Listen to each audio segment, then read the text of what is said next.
come up. Good morning, good morning. Is this on? Can you hear me? It's good? All right. I have to, all right. Like, it's so weird to be, oh, there it is, so close. All right. Hello, everybody. Thank you for coming.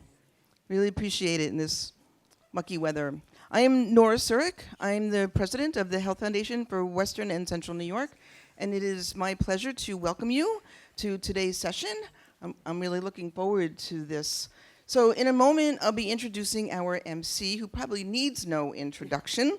And she'll be moderating the day. But first, I just want to say thank you to all of you for coming together to talk about this issue at this very important and critical moment in history.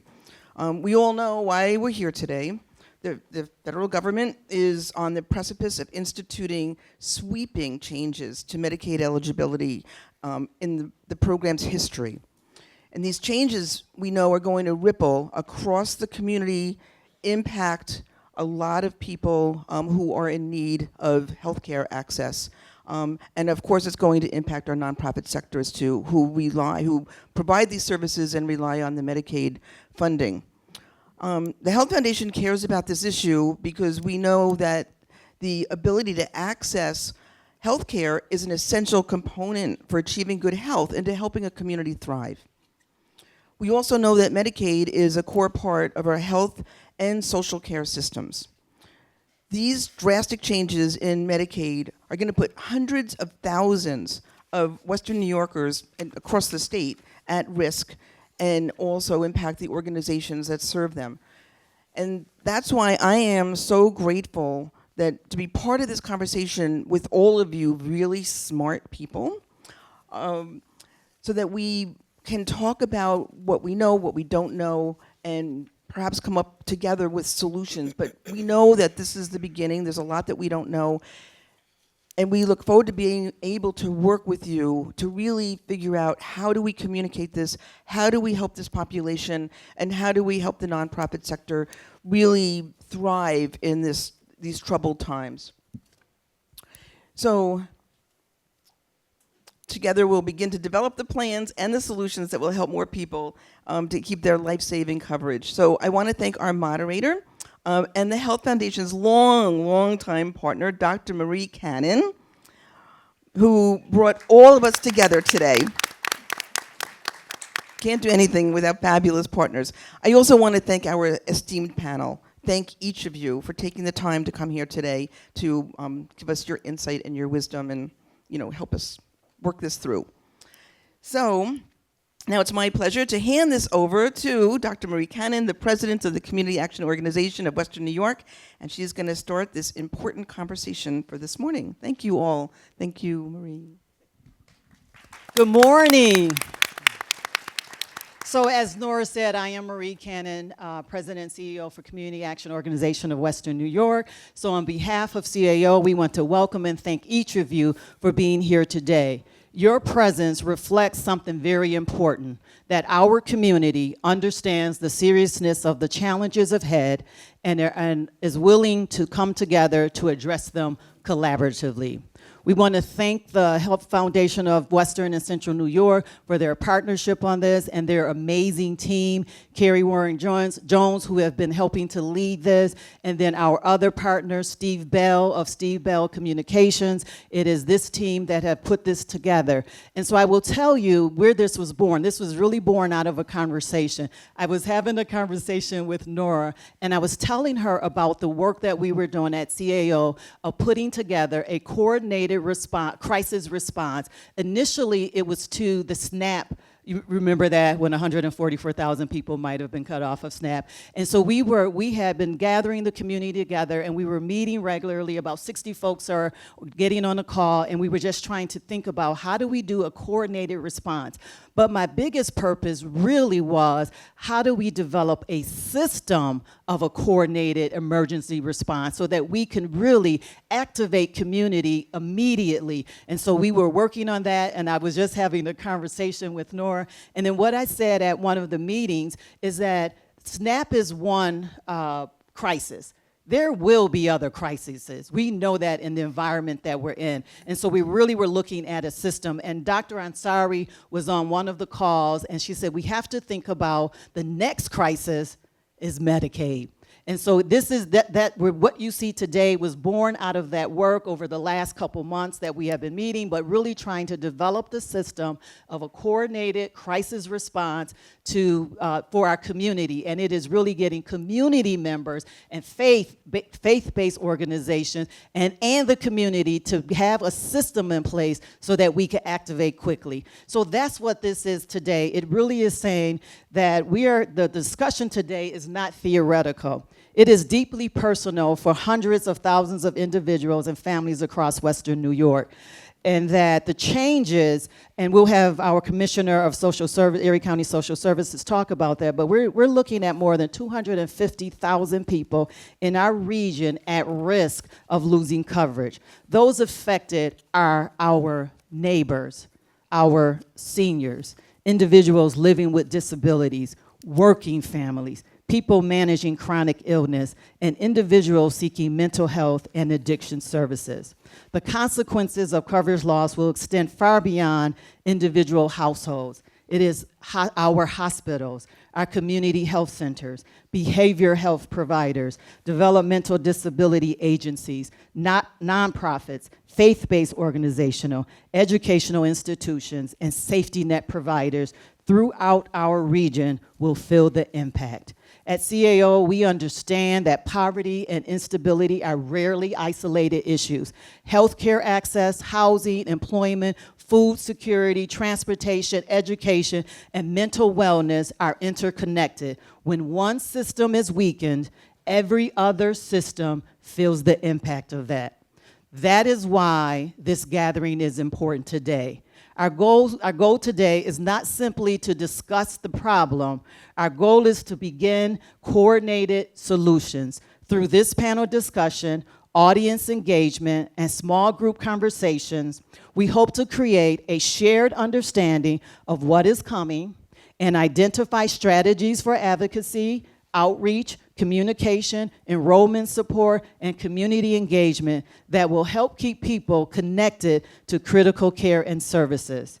This work will require partnership. No single agency, health system, or governmental entity can solve this alone, but together, with honest dialogue, shared expertise, and collective action, we can strengthen our region's response and protect the well-being of the communities that we all serve.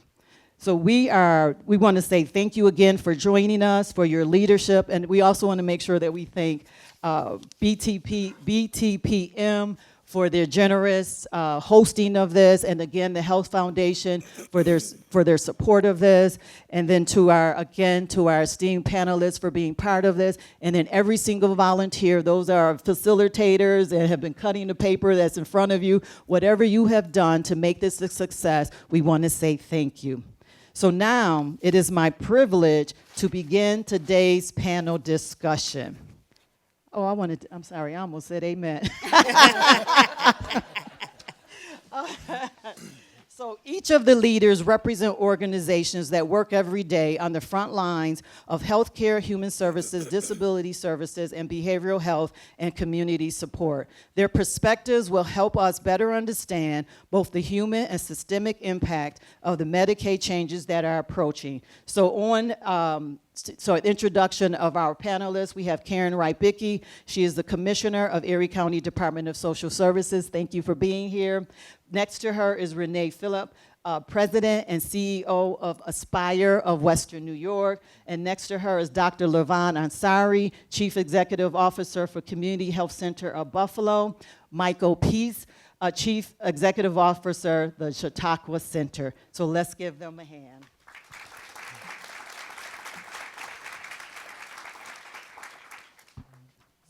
What we'll do first, we're actually going to ask Commissioner Wright-Bickey if she would just give us an overview of where, in terms of the governmental perspective, and then we'll have additional questions for the panelists. Sure. Want me to come up there? Whatever you want to do. It doesn't matter. Okay. Well, yours. Oh, is this on? Okay, great. We got it. Take us off.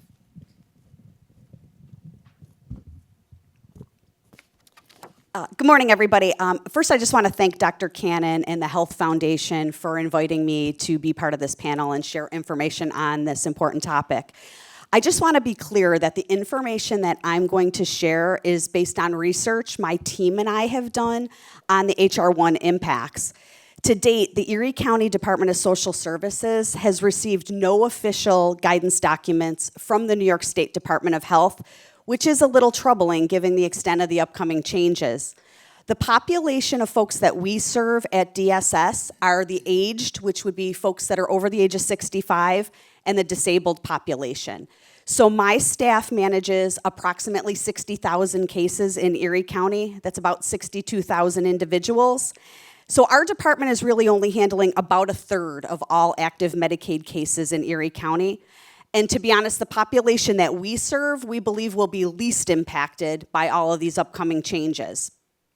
So with that being said, in looking at the changes of HR1, I think our concern is that those most impacted, it's not necessarily government, hospitals, community agencies, but we're very concerned about families. It's going to be those individual households whose budgets and ways of life are going to be upended. The negative effects that'll arise in the community is going to come from those households impacted first. So Dr. Cannon asked me to share a little bit of information about the major points that we see in the upcoming months and kind of a timeline that's critical to these households. So the first thing I want to share is that there's going to be a transition in July of this year, which will adjust the New York State Essential Plan income eligibility. And then the next point of information after that would be that there's going to be a transition in January of 27, and that's going to introduce work requirements, 6-month eligibility, and it's going to finalize several eligibility exclusions that will apply to legally present refugees and immigrants that are living in Erie County. With each of those dates, there's a point where we're going to see bureaucratic churn from shifting thousands of people from one system to another. And we also anticipate that there will be cost barriers. So while folks may still be eligible for health insurance coverage, they may not be able to afford that coverage, and they may not be able to maintain their health insurance. So in June of 2026, there's also a work requirement interim final rule that is due on June 1st. That rule will bypass usual rulemaking process. So we won't be able to comment on that before it's finalized by CMS. And some of the concerns that we see is that there's going to be major operational points to understand here. Because the state of New York is being asked to develop very complex eligibility systems. We're being asked to conduct outreach and implement a system that has to go into effect that the government is saying needs to be put in place by January of 27. But the problem is that rules and the operational parameters have still not been finalized. So it's hard to develop a system when you don't even know where that's going. So we're very concerned about that. Also in July of this year, I had mentioned the state of New York is going to be changing that Tier 2 essential plan in July. And to be able to understand that, what we're doing is before we had Medicaid expansion, we're going back to that basic health program. And what that's going to do is it's going to change eligibility from 250% of the federal poverty level, and it's going to push it back to 200% of the federal poverty level for those folks that would have been in that Tier 2 Medicaid. So we believe that's going to shift between 12 and 15,000 individuals into subsidized ACA marketplace in Erie County. Again, remember, with that being said, they might still be eligible for coverage, but may not be able to afford that coverage. In April of this year, it's my understanding that households got notice that they would be disenrolled in that program, but many are scrambling with, okay, what steps do I take next? Making these changes also enables the state of New York to create a pathway to health insurance coverage for many thousands of legally present refugees and immigrants living in our community.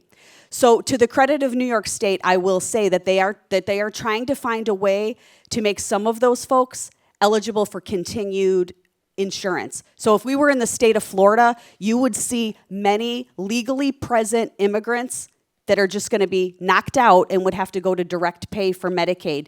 New York State is trying to be intentional to save money in one aspect to make sure that some of those folks would have the ability to be able to maintain coverage.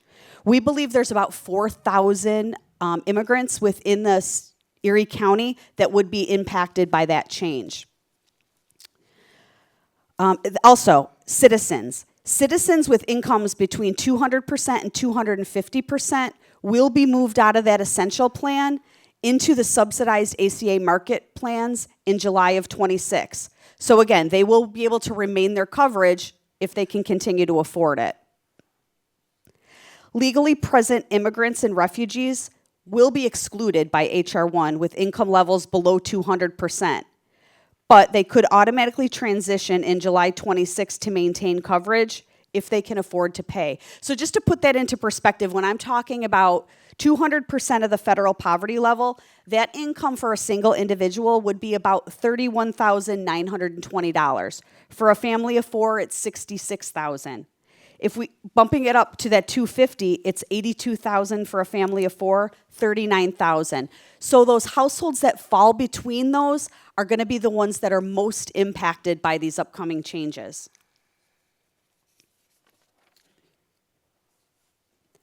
Also, let's talk a little bit about the work requirements that are going to go into effect in January of 2027. Compliance with work requirements for everyone with earned income will be a little bit easier than we anticipate because they only need to earn $580 a month to meet that requirement. And given the fact that in Erie County, our minimum wage is $16 an hour, that's going to look like about 40 hours a month or 10 hours a week that someone would have to work to be able to maintain their coverage. We also believe that seasonal workers may also reach compliance by averaging their income from the prior 6 months to come up to that $580 a month amount.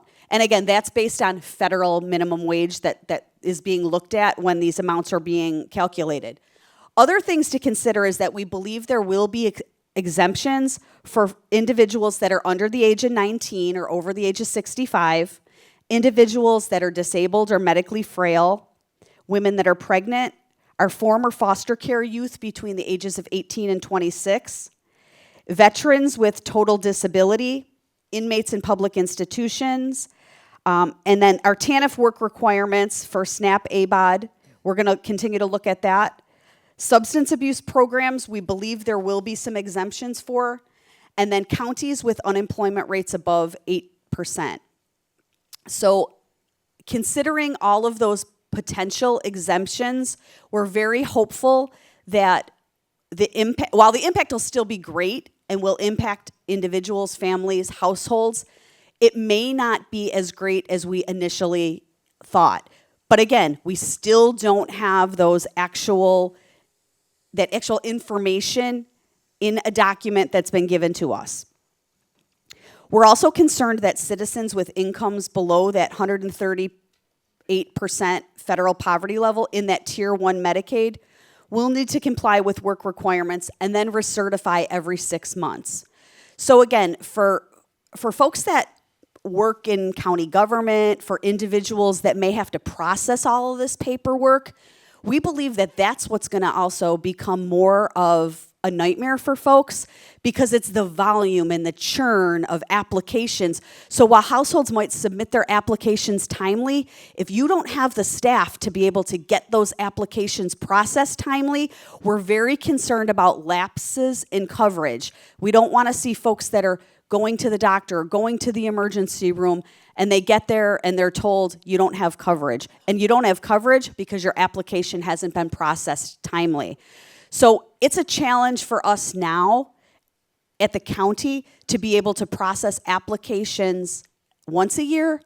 For individuals that now have to have their applications processed twice a year, you have to think about it. It's twice the work with not twice the staff to be able to process that work. So that's a huge concern and a barrier that we're concerned about. And last, I'll just share that we're also concerned, Dr. Cannon had talked about impacts that we saw with SNAP. At the same time that these Medicaid changes are coming on, there's also changes that are coming on in the SNAP program around able-bodied adults without dependents that have to be working. So we have to be able to monitor those applications and track those applications. But one of the things that we're worried about is that there's a disconnect because those SNAP applications for those working families are processed at the local district. And like I said, for Medicaid, my staff don't process the applications for families. They're processed at by New York State, the Department of Health. We're very concerned about how is that information going to be communicated between local districts that have that information and know that household is working, and the state who's now processing those Medicaid applications. Are they going to be looking back to the local districts for that information? Is there going to be a system of information transfer that's developed? This is going to go into effect in January. We're already in May. That stuff still hasn't been established, but we need to be in compliance to meet those federal regulations. So there is a huge concern around that.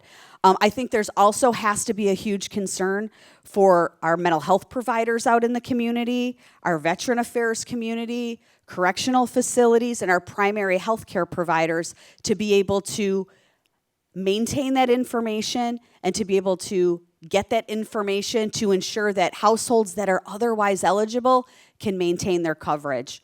So it is thousands of individuals within our community that will be impacted. I'll make a commitment to this group. As we learn things at the Department of Social Services, we want to make sure that we share that information out. But again, you have to remember that DSS is only servicing the aged population and the disabled population. And our population of folks are the ones that likely will be least impacted by all of these changes. Thanks. Thank you, Commissioner Rybicki. And so we just wanted to make sure that we would be able to level set for what we knew and at the time. And then there are other things that are happening in the Medicaid realm. And so we're going to ask our panelists, what might the impact of the Medicaid changes, including work requirements, be on federally qualified health centers? And so if Dr. Lavana, Sari, and Mike, if you can. So we don't know what we don't know yet. But, one of the things we're really concerned about in our area is with work requirements specifically, rural areas face different barriers than urban settings, lack of adequate transportation to a job. We keep hearing about remote work. That is off the table for a third of the population because they don't have internet access. Frankly, just the lack of jobs available in our areas. The other thing I'll say is, it's the known unsaid. We continue to be a large agricultural area, and a lot of those folks may not be paid the way that they will get credit for meeting the new requirements for earning X amount of dollars in a month. So there are a lot of things that will likely have a very negative impact in rural areas. I want to first, good morning, everyone. I want to first I want to level set again what federally qualified health centers are. I can tell you most health businesses, including insurers, and no offense to my insuring friends in here, don't know what federally qualified health centers are. We were born out of the civil rights movement in the 60s. So that should tell you something. The other piece to this is that there's this myth that federally qualified health centers gets all this money. We are the country's primary care foundation. We have probably about 1,500 to 1,400 health centers throughout the country with probably 16,000 sites. Between the two of us, we see close to 45,000 patients a year. The challenge we have is twofold. One, when you think of federally qualified health centers, you think of clinics. When you think of clinics, you think of clinics in terms of you have a picture. And that picture is normally not favorable to the spirit of the healthcare that we try to provide. What makes federally qualified health centers unique is that it's mandated by the federal government. We have all kinds of regulations. CMS has their own PPS rate, which is the rate that they have for us for payment. However, each state it's geographically regulated by the state. So they have their own rate, which doesn't have to match the federal rate, even though it should. And the reason I'm saying that is because they think we get this flood of money from the government. We do not. My budget is less than 10% of federal dollars. So what does that mean?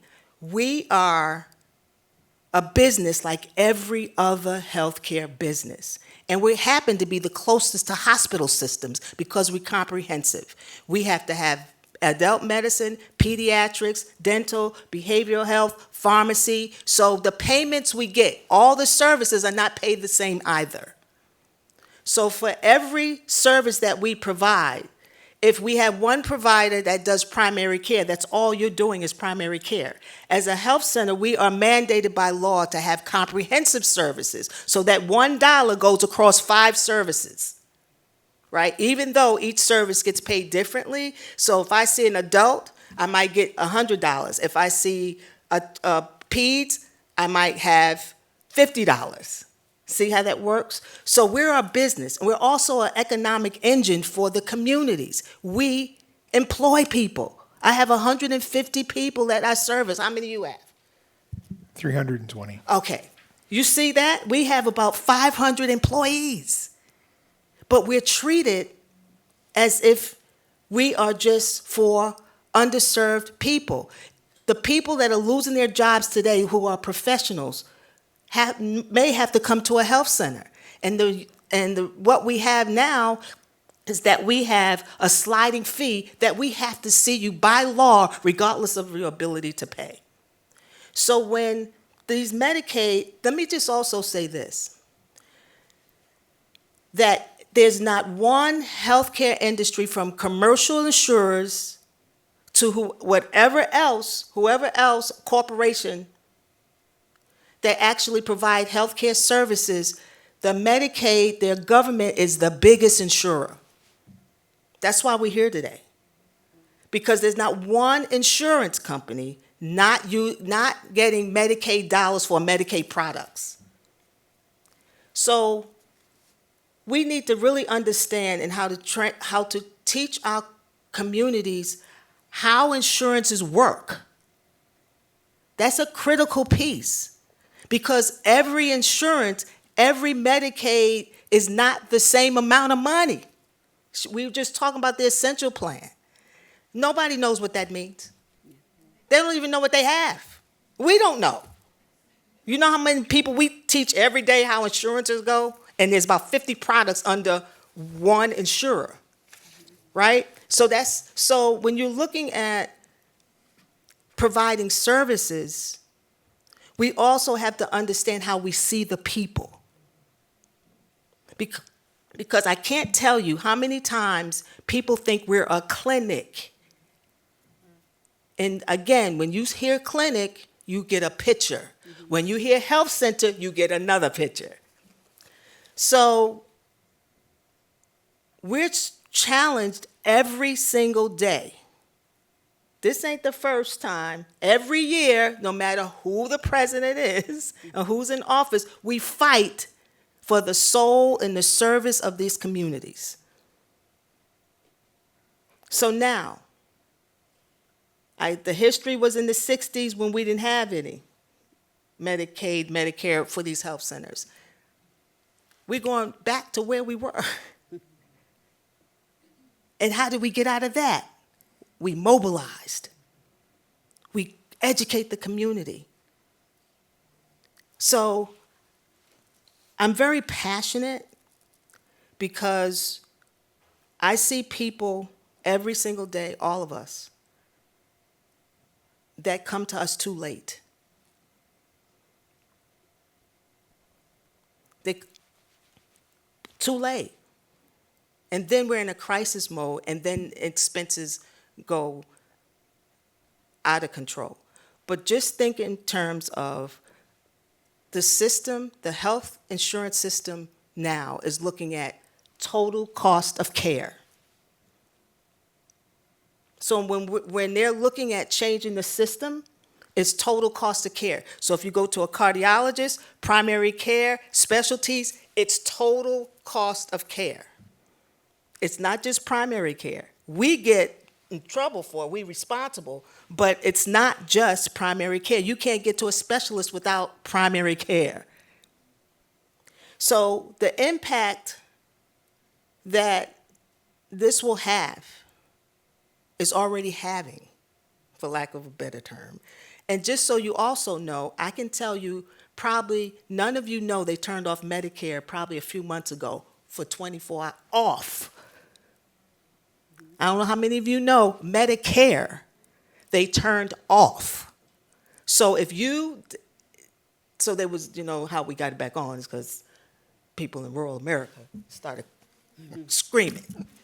And they turned it back on within 24 hours. But when we got that, it was in the middle of the night. They turned it off. It came on. Everybody missed it. I came in the next morning and say, how are we going to see patients if they turned off Medicare? So now we can't get paid. If you got Medicare, we can't get paid for that either, and don't know if it's going to be retro. But just so happened, the people went nuts, and they turned it back on. So you never saw it. So I'm just telling you, it's not just the Medicaid. When they turned that off, remember that when they turned that off too.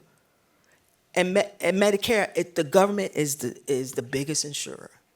So now, as a community, it's not just us. As a community, what's our plan? Wow. Is that like a mic drop moment? Yeah. So thank you, Dr. Ansari, for laying the history and the framework. But again, what I think what you said, it reiterates the importance of what's happening in the room today. And so I wanted to make sure that as the panelists are speaking, we want you to be thinking about questions because we will have time for a Q&A for the panelists.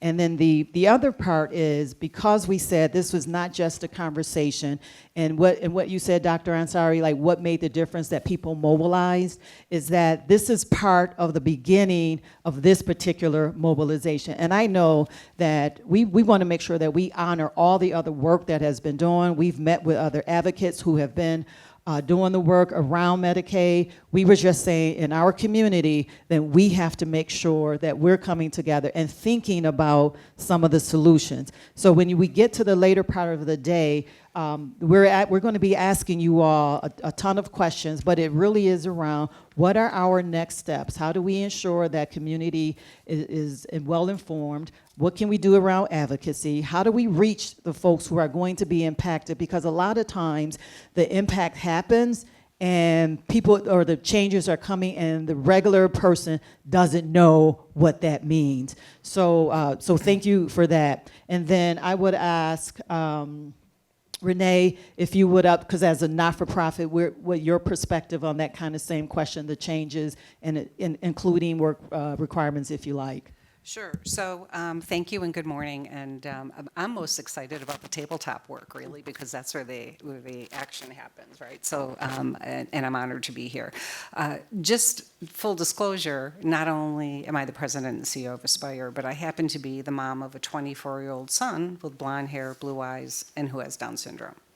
So I'm living both worlds, right? I'm a frequent flyer, I like to say, right? So for a couple of decades now, I've been in this system and living it with him and through him.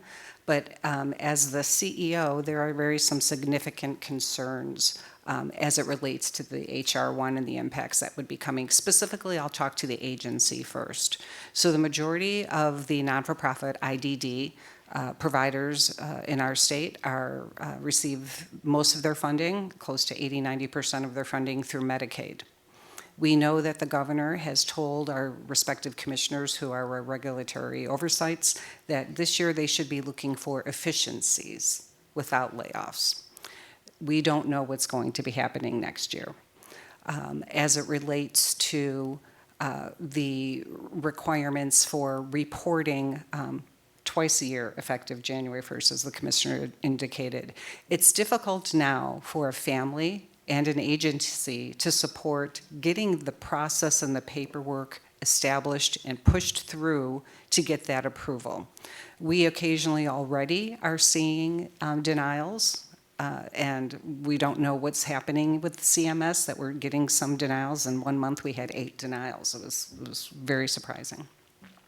Or I shouldn't say maybe not surprising, because it hasn't even gone into effect yet. And to your point about we don't know what we don't know, and we don't have a playbook in terms of all these things that are coming down, and we're really, 6–7 months away from many of these things happening.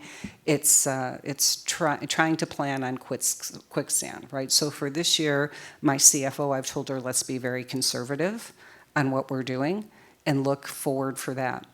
The other question about the work eligibility, right? I had a parent call not all that long ago saying, she's pretty engaged, and she said, listen, I am the primary caretaker of my disabled son.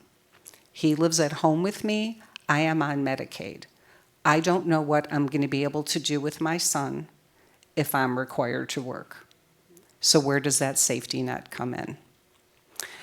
Specifically, Aspire Western New York, we have 1,800 employees, and we serve a little over 3,000 individuals. And one of the key programs that we have is home and community-based services, which is funded by Medicaid. This program allows the individual to leave their home and spend the day or a specific amount of time out in the community, learning, growing, engaging, working, whatever that might be, supported by other activities.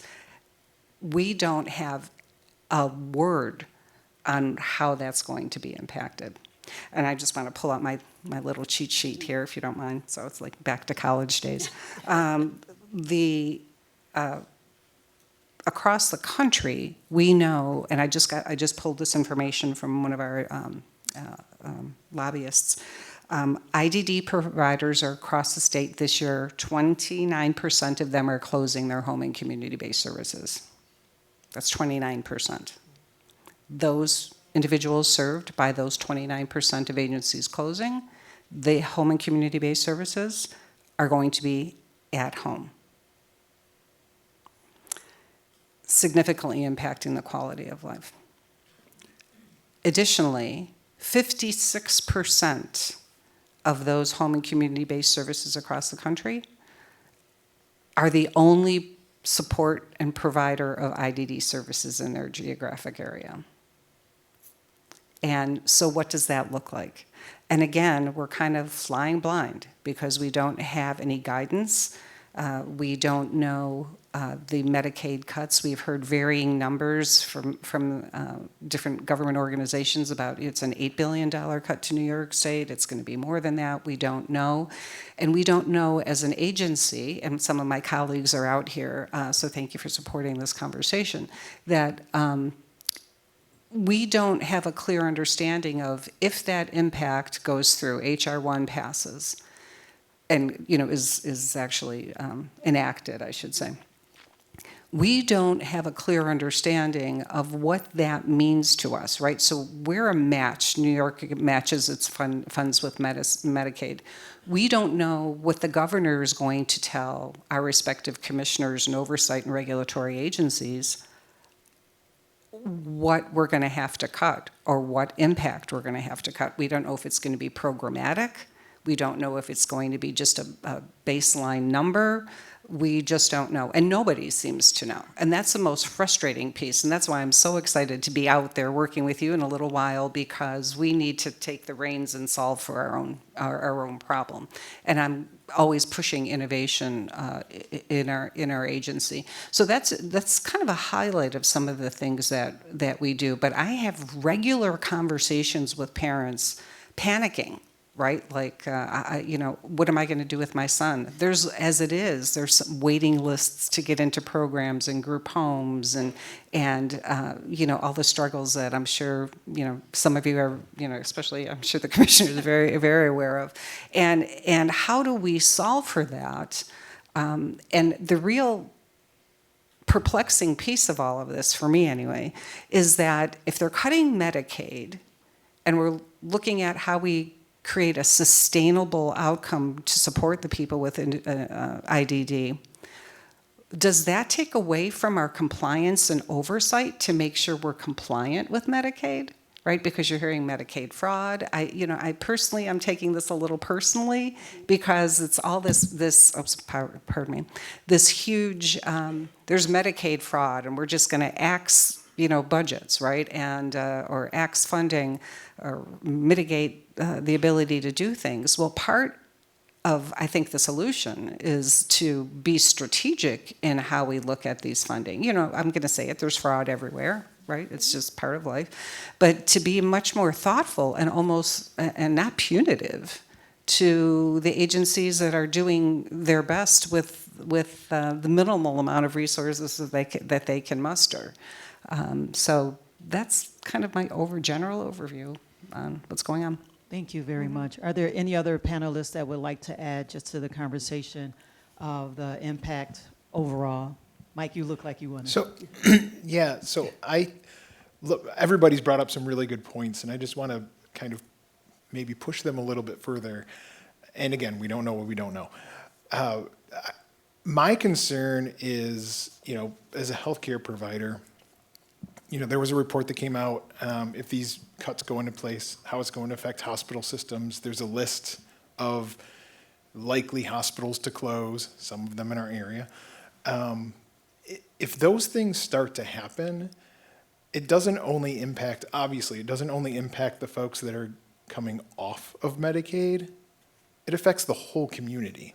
Mm-hmm. So I think when some folks think this isn't affecting me, I'm covered, I don't need to worry about it, I hope as a community we can come together and look at the bigger picture, because like LaVon said, if we all of a sudden have, I don't know, even 10% of our population, Medicaid population, and we both serve a lot, lose their coverage, they go to sliding scale. And if we're only getting $15 a visit compared to what we were getting, we're going to be looking at some tough decisions. Do we need to close locations? Do we need to close? And I don't want to make this about the system, because it isn't, but it ultimately will be about our overall community health structure if we can't figure out how to effectively fix this system. So I just wanted to add that. That's a great point. And yes, at the crux of it, it is the person, right? It's the individual. But at the higher level, it's all of the systems. Mm-hmm. Because if you all close your door and you employ 500 people between the two of you, that's 500 people who will not be employed. Then that 500 people have to apply to Medicaid that won't be there because you've been providing benefits in terms of health coverage. And then the economy, so that now you have 500 people who are not being able to participate in the economy. It is a trickle effect. It is and I don't know if trickle is the right word, but a cascading effect. The person at the middle, so yes, me as Marie, lose coverage, But what happens in the systems? What happens to families who have figured out how to take care of their child and then being able to lose those services? What does that mean to the health of that family? What does that mean for the impact of their mental health? What does that mean for their nutritional health? Because now you don't have funds. I mean, it is cascading. And so thank you for pushing that point. And that's why the conversation with you all who represent, I think we had about 200 folks register from wide range of areas that we're saying collectively, what can we do to think about how do we mitigate the impact and how do we advocate for the changes? I almost said amen again. Sorry. I think we need it, actually. And so what do you think we should be doing now collectively and as individual organizations, actually just to my point, to mitigate the harm of the new requirements? And are there any particular strategies that your particular organization is doing now? And I'm going to open that up.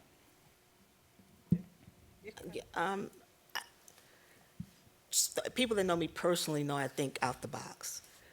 But one of the things we have to do, and we, particularly in the federally qualified health center world, we're afraid of for-profit ideology. Yeah.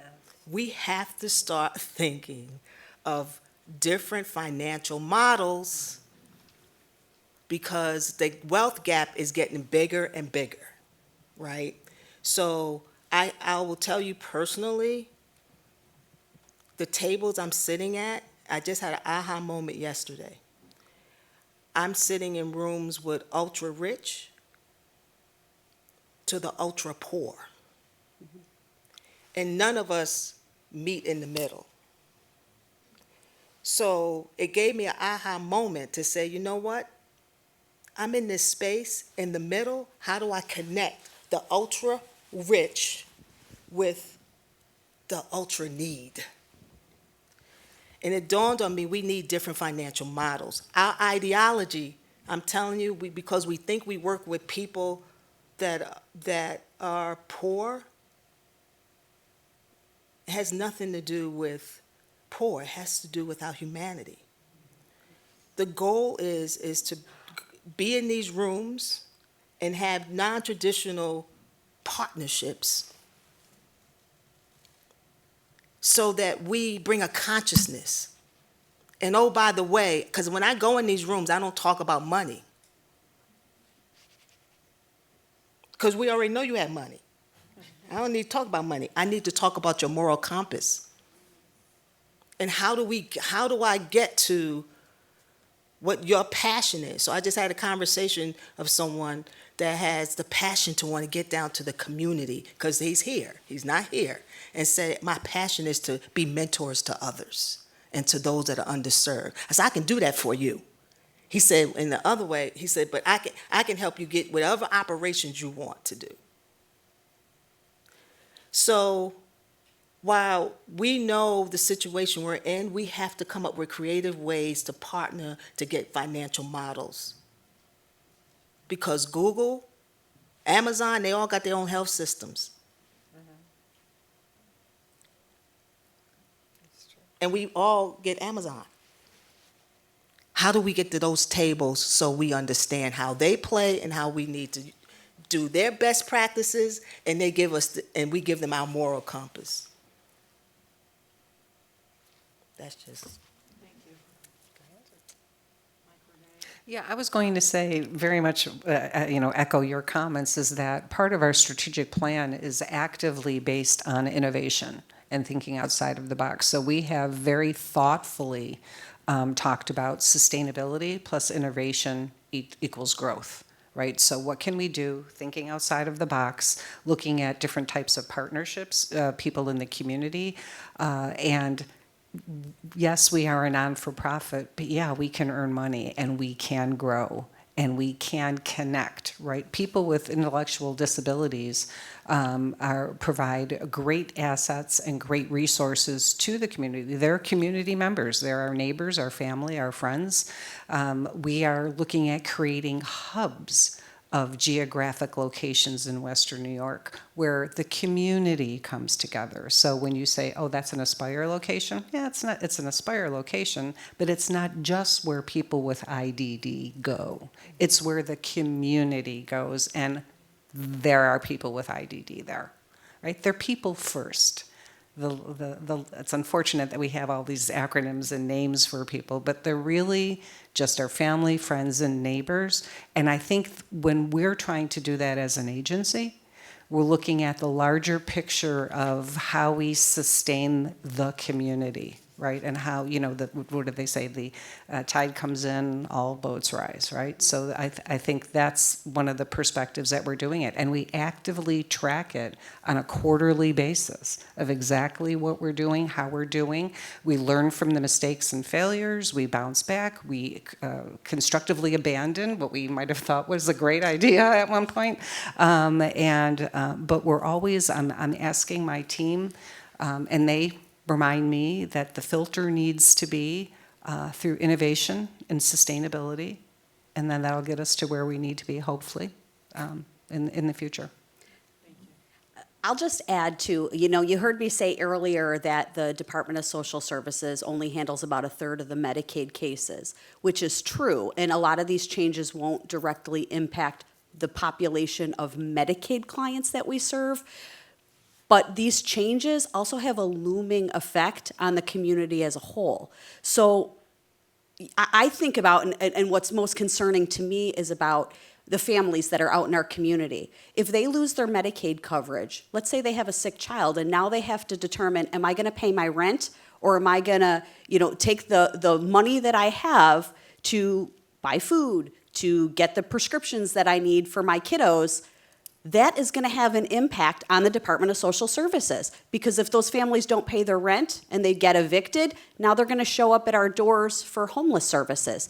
It also has an impact on the child welfare system, because if mom's got to make a decision, do I pay my rent or do I not get this prescription for my kids? Is that going to show up as a CPS case for one of my for these families? So this has a huge impact. It's more than just Medicaid, it's the system as a whole. And for low-income folks within our community, this is going to have a huge impact that I'm very concerned about as the commissioner of the Department of Social Services.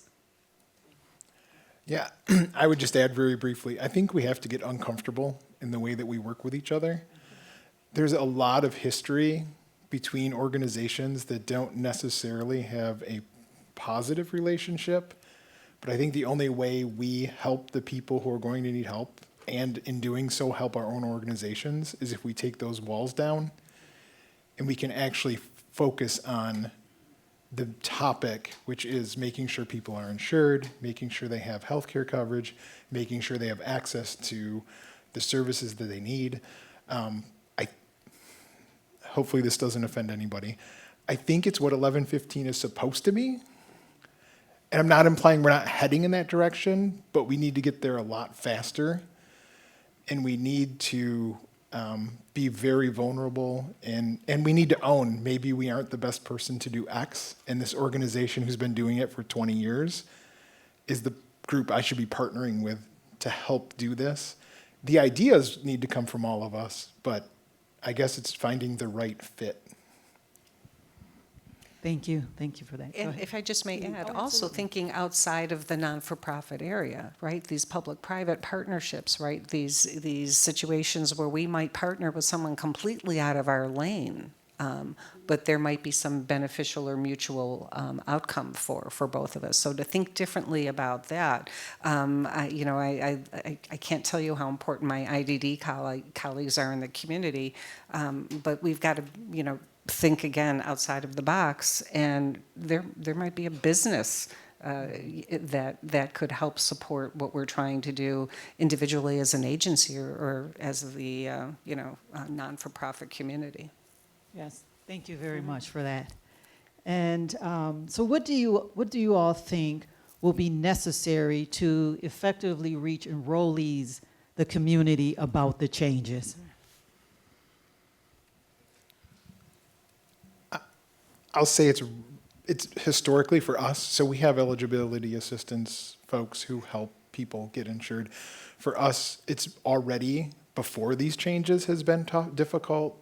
Phone numbers change, addresses change. We have a lot of folks that go from place to place.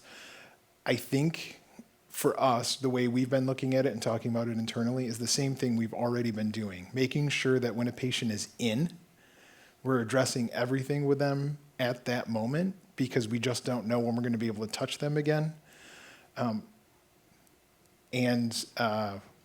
Just making sure that we can get the best information possible from whether it's insurance companies sharing information with contact information with us, getting it ourselves, or whatever else. Because again, there's a lot of folks that are transient, and it's really difficult to find them. And to some of my colleagues' points earlier, like the last thing we want is them showing up and them getting an appointment, being seen, and then afterwards being told, "Oh, you're not insured." So I wish I had a better answer, but I think it's just we have to be persistent in making sure that we find the way to reach them.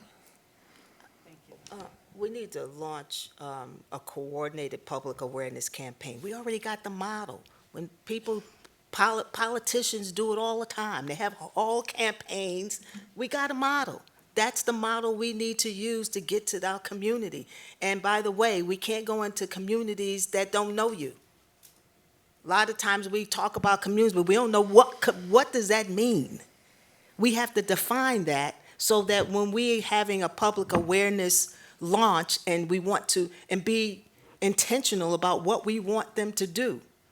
It's just talking does not work. We need to activate. So if we have a collective launch of public awareness, all of us here get the dollars, and we get people in the community to be ambassadors on their streets. I have on my East Delavan site, we have block clubs that meet in the neighborhood. There's about 30 that come monthly. Where all these people, where our people gather, that's where we need to go. And be okay with saying this stuff is so complex, I don't even know what they're saying myself, but this is what I do know. So I think having, we have the model with how we elect legislators and politicians. They have campaigns. The model is already there. We just need to activate it in the healthcare space.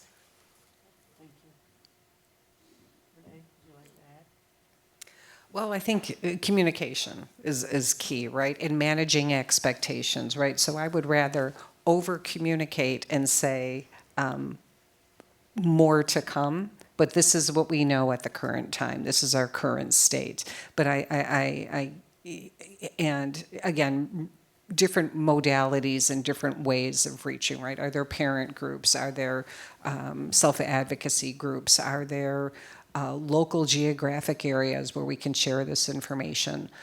Because I think managing the expectation, I think, and communication are almost symbiotic, right? Where, and I'm always working, I have to be comfortable saying, I don't know, but this is what I've got so far, right?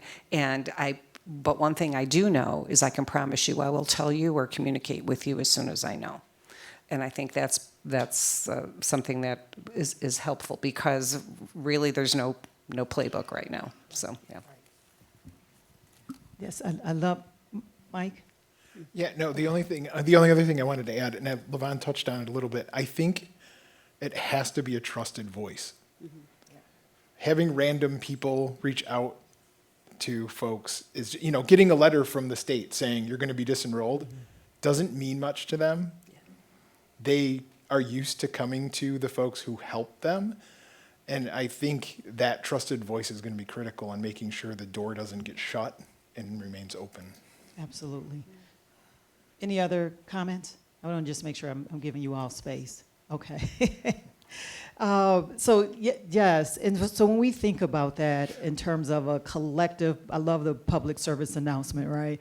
And that also being trusted messengers is folks that are already working with folks in the community, which is all of you. I mean, you all are working with the population that you work with. And then so one of the things that we hope to gather from this today, and I'll talk a little bit about that later, is really coming up with 2 or 3 good strategies around the different topics so that we can take some action. Because, you know, we would have wasted our time today if we just had a conversation and we didn't do anything with it. We're getting great nuggets from this panelist up here. So we're getting good amount of wisdom, some understanding, for as much as we know, because right now we all know what we know, and we all know tomorrow could be a very different message. Everything can change tomorrow. And so we're in the tension of trying to figure out what are our next steps when we don't know what the next steps are. But that's what leaders do. Like, we are uncomfortable with not knowing, but we use the skill, the experience, the expertise, our collaborations to figure out what are some possible next steps with understanding with what we know today. And then I think and you all talked about this, the lens of understanding what this means for our community, person, and systems, that this work is so important, and we really do not have the luxury of letting it go. Amen. That one I could. Okay, so thank you for that. And then you all talked about collaboration and even being uncomfortable and figuring out who we want to work with and who we need to work with. What, if from your perspectives, how can health systems and CBOs work together to leverage the strengths of both sectors and reach more people? How do we leverage that relationship with the health systems and CBOs?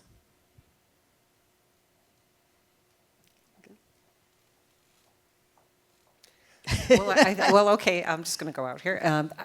Well, this is a start, right? So this is start understanding, do some of my families and the individuals we support, do they have a connection to you? Right? Or how, you know, who out here in the community who's with us this morning, understanding where that overlap is, and however we define that overlap, and understand once we start getting a trend, then act on it, right? So sharing information, and I can't tell you how exactly that would happen, but I think starting to be open to sharing the information that we have, creating awareness about the type of supports we all do, and then so I can better say, oh, okay, I understand, I've got an employee here, they're going off the enhanced program. What's going to happen to them in January? What's that safety net or circle of support that we can give that employee? Because as much as it is an agency issue, and the people with intellectual and developmental disabilities that we support, we have almost 1,800 employees, and they're not paid a lot they deserve to be paid 10 times over what they're being paid. But, you know, some of them are on the very fine margins, and that concerns me too. And we're already starting in our HR department, starting to talk to them about what you're hearing. This is what it means. It may not impact you, but this is what it means, because it's scary, right? Yeah. I'm working on an idea of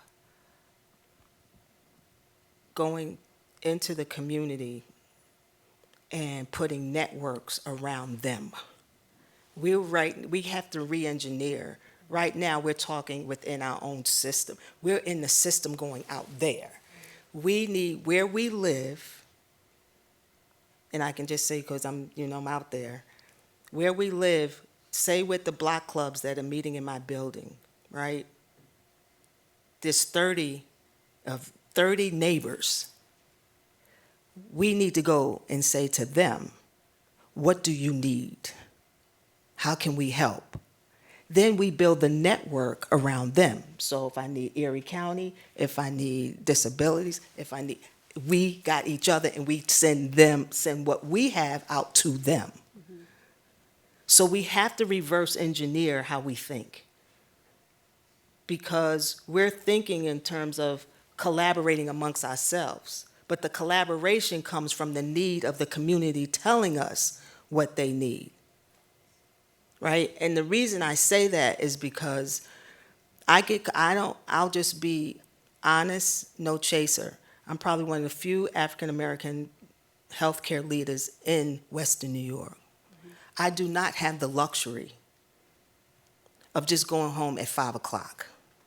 I get calls almost 24 hours, literally, a day. These are not my patients. But because we have access, I get the calls from somewhere. It's somebody's daughter, son, not even, some of them not even in New York State, I get calls. One person or one group can't do it. But what it means is access to the need. So we have to build the infrastructure in the communities where people live. So all of us in here are networked. And every last one of us, when we have an issue, we will call somebody we know that would help us. We just don't do it in a coordinated, collective way. So I'm suggesting that wherever we live, wherever we sit, Miss Brown knows that Miss Blue fell the night before we would know in the institution. So how do we go into these communities and where we live and put the network of all our connections with them?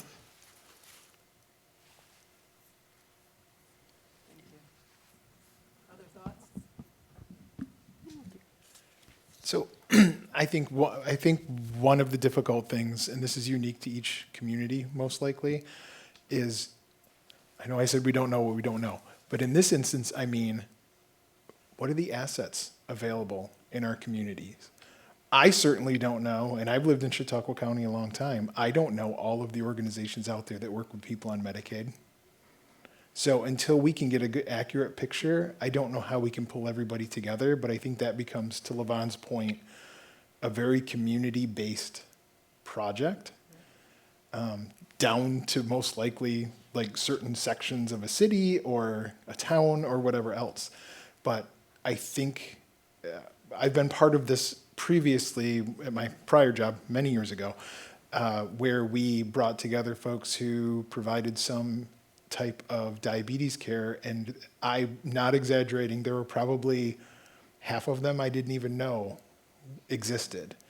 And I'd be willing to bet it's probably not that many in this instance, but I'm positive that I'm not aware of every organization who's providing some type of Medicare service or coverage or whatever else. And I think that would be a good first step, is figuring out, okay, who should be talking in these groups.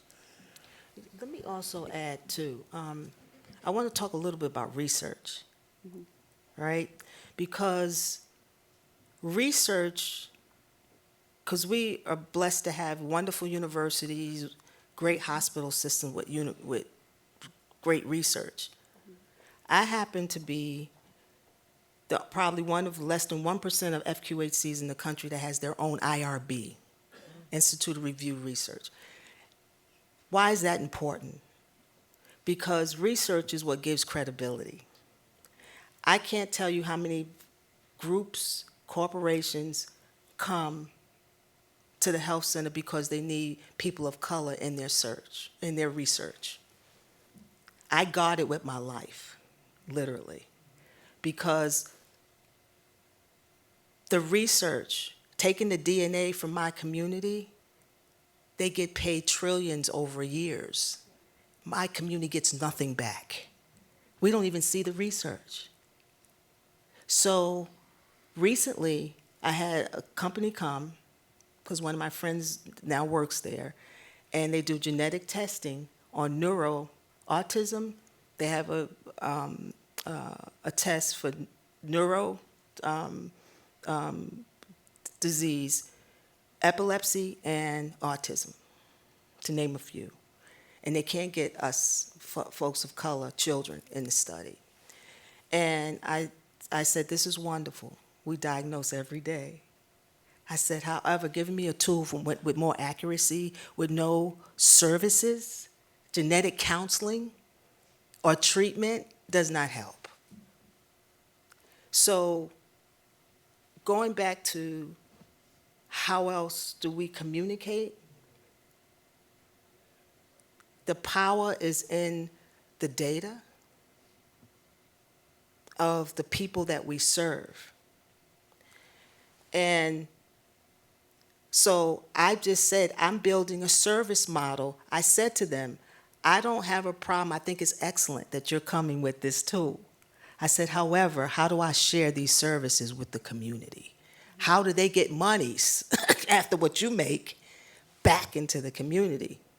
So now they're going back to the big corporation they're in with literally billions of dollars to say, when we come to us, you need to come with how we're going to get services, how we're going to build it in our service model, and how we're going to get the treatment.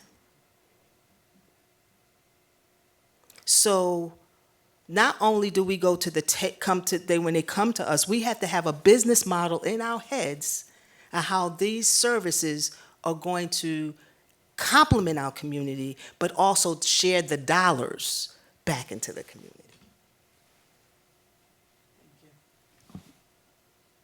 Other comments? I just want to make sure I'm not moving quickly and you, because I used to be a Sunday school teacher, so if you looked at me and smiled, I thought you wanted to answer. So Mike, that's why I'm like, I saw you move. Okay, and then our last question, and then we're going to ask you all if you have any final comments, and then we're going to open it up for questions to the group. So we talked about, and you all mentioned some of this. What resources are you aware of that already exist for guidance about what's happening, even though we know what we don't know, we don't know what we don't know? And then what kind of resources do you think we need most which don't exist yet? So what are the resources that you know that are in the community that could help with this? And then what do you think are some resources that we need most that don't exist? Well, I guess I'll go first, and I had mentioned this already, that the New York State Department of Health right now hasn't provided us any guidance. And, I'll be honest, my Medicaid director and assistant deputy commissioner probably on a weekly basis is asking, are there any updates? Are there any updates? Is there any information for you to share?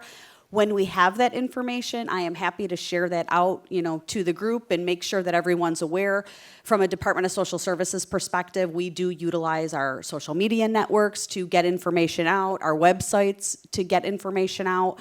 We will do robocalls to households around this. But again, I mentioned that the aged and disabled population is probably least impacted, but our SNAP households will be impacted. Our child welfare households will be impacted. So it's going to be important for me as the commissioner to make sure that all of my staff are aware of these impending changes and that they can share that information with the clients that they serve. So, we have definitely made a commitment to do that. We will share out information as we learn it. Well, in the IDD community, our regional Western New York, including Rochester, organization is DAWNY, Developmental Disabilities Alliance with Buffalo. And that currently is a really good resource, right? Because we're tapping in from the knowledge, not only my calling a colleague, but, getting, someone who might have a program in Rochester that, I can pick their brain on and understand, what's going on. But I think the next step is, again, going outside of our lane, for me, IDD, and looking at who are the resources and people that I can tap into. And if we're not tapping into them more, whether it's foundations, research, philanthropy, I was going to say government, but just no disrespect, yeah. Commissioner, by the way. But on the federal side, so that's something that, again, with that innovation, sustainability equals growth. That's something that I'm really pushing in terms of our communication department and our intake, right? The front-facing component of our agency is called the intake and outreach, right? They're the people who really funnel in all of the information, but they're also pushing out. So how do we push out differently, right? Thank you. You're welcome. I think that we should probably have community-based health and wealth plans. And I'll give you, most people don't know that the tragedy of 514 is still going on.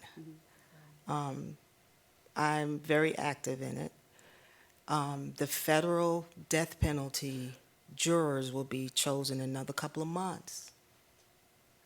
And the reason I'm bringing this up is because our community on the east side will go back into active PTSD. There is no plan for that, right? We didn't have a plan when it occurred, unfortunately, and we don't have a plan now when our community, and we will be back in the national spotlight when this occurs. What's our plan to make sure that we have our assets that are available to the community?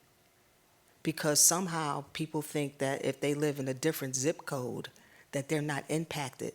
But now that TOPS is now a tourist attraction. So we need to have some type of plan that we collectively work on so that we know how to handle these crises, Medicaid crisis, these tragedies. There's not one. We have for natural disasters, but we don't have it for man-made ones.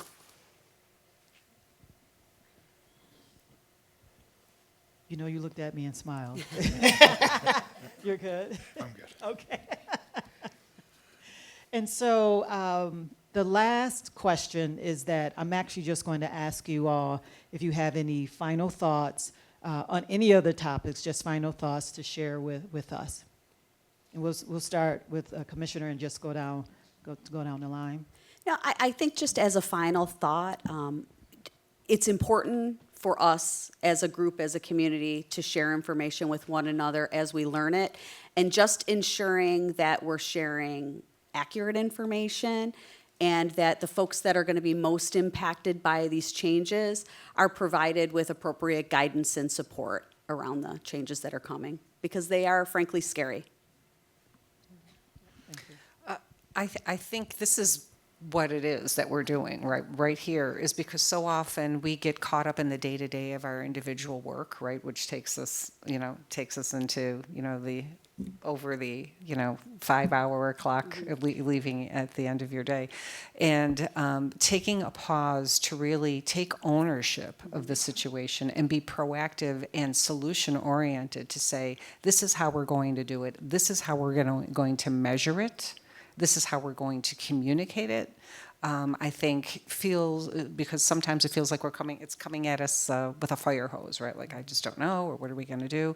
But I think that's really empowers not only those in positions of leadership and those in the room, but the people that we connect and support with, right? Because if we're able to get ahead of them, get ahead of the situation on behalf of them, my son, your neighbor, the people that we all support here, I think that's where the piece, that's the sweet spot, right? You need to be able to have this conversation, but the critical part happens after we all hit the parking lot, right? And what happens after that, and holding ourselves accountable to be able to say, I'm going to create space in addition to running my own operation to collaborate with my colleagues, some of them whom I know and some of them who I'm happy to meet, and think again differently about solving this larger community situation.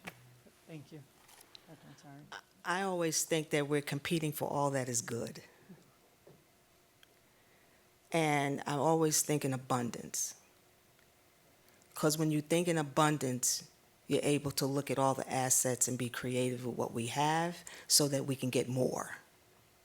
So I don't see any of us as competitors against. I see us all competing for all that is good. And right now, what we need right now is a collective consciousness for this country for all that is good. Thank you. I'll say ditto to everything. It's great to go last. I'll say from the healthcare perspective, the one thing we've talked about internally at my organization a lot is continuing to stress the importance to folks who maybe, because we're already seeing it with the marketplace plans, for the folks who fall off and become ineligible or unable to afford a plan, we've been stressing to them, please still come in and get your general basic care, because my biggest fear is those folks are not going to take care of themselves. I think they'll take care of their children. Mm-hmm. Right. They will not take care of themselves, and it's going to be a complete disaster if they don't. Thank you. You're good? Okay. And so this concludes this part of the program. But I just wanted to highlight, as I was trying to take notes, so that of what our esteemed panelists talked about. And some of the things are competing for all that is good, creating awareness and safety, understanding the assets, being uncomfortable with how we work together, but that we have to work together, and to take the walls down, to use different financial models, different partnerships, look at public-private partnerships, let innovation drive our work, and then do in-the-moment communication when people are in front of you, and launch a collective public awareness campaign that is intentional, that needs to be activated, to support ambassadors in their own communities and build the network around them so that we are coming to the community and that they can access us, but they're the ambassadors in their own community. Manage expectations, making sure that we're accessing reverse engineering, collaboration with community, but it is collaborating with community by understanding their needs. Not us thinking what we know is good for them, but knowing what the community says is good for them, and that we are just in partnership with them, but building the network and the support around them. Thinking differently, using business financial models, non-traditional partnerships, again, innovation and revenue-based fees in terms of looking at ways that, other ways in terms of financial models, how do we support the work if and when what dollars are left. And so the last call that I heard really was, what are we going to do about it? So that's some of the wisdom nuggets that we received this morning. And then can we give our panelists a round of applause? So I'm hoping that this felt like a conversation and not a inquisition. I was thinking that as I'm asking the questions. I was like, oh, this is supposed to be a conversation. So I hope it was a nice conversation. But at this time, we want to open the floor for questions, so that I see Mindy's hand went up right here. Okay. Yes. We're going to steal your microphone, and we're going to steal your microphone. Sure. Okay. So we're going to take some questions from the audience. We're going to need two. You two can share. Okay. And I saw Mindy, and then right here, and then Max. Hi, everybody. Hello. Thank you for being here today. My question, I do a lot of advocacy work around home care issues, and I believe that a lot of home care workers are going to end up leaving care because of not having coverage. So we're already in a care crisis. I'm sure everybody here knows that. So how do we come together as a community to keep people out of hospitals, out of group homes, and get them the care they still need in their home? So thank you for the question. That was a great question. This is the piece about advocacy and creating awareness, right? I spend a lot of time in Albany actually talking to our elected officials. I have the elected officials meet, I'm speaking specifically for my agency, but I'm sure my colleagues across the IDD community do this as well. Engaging our elected officials, I've had them come over and have dinner with individuals, and so they understand what it's really like when someone like yourself or my son is out in the community and needs that support. And what does that mean if that support's not there? It hits different when they're actually seeing it, right? We had someone saying, "I had no idea." Like you've got the van, the safety. You've got to make sure that they're locked in the van correctly. You've got all of these things just to get to the individual out in the community and do whatever it is that they're hoping to accomplish, right?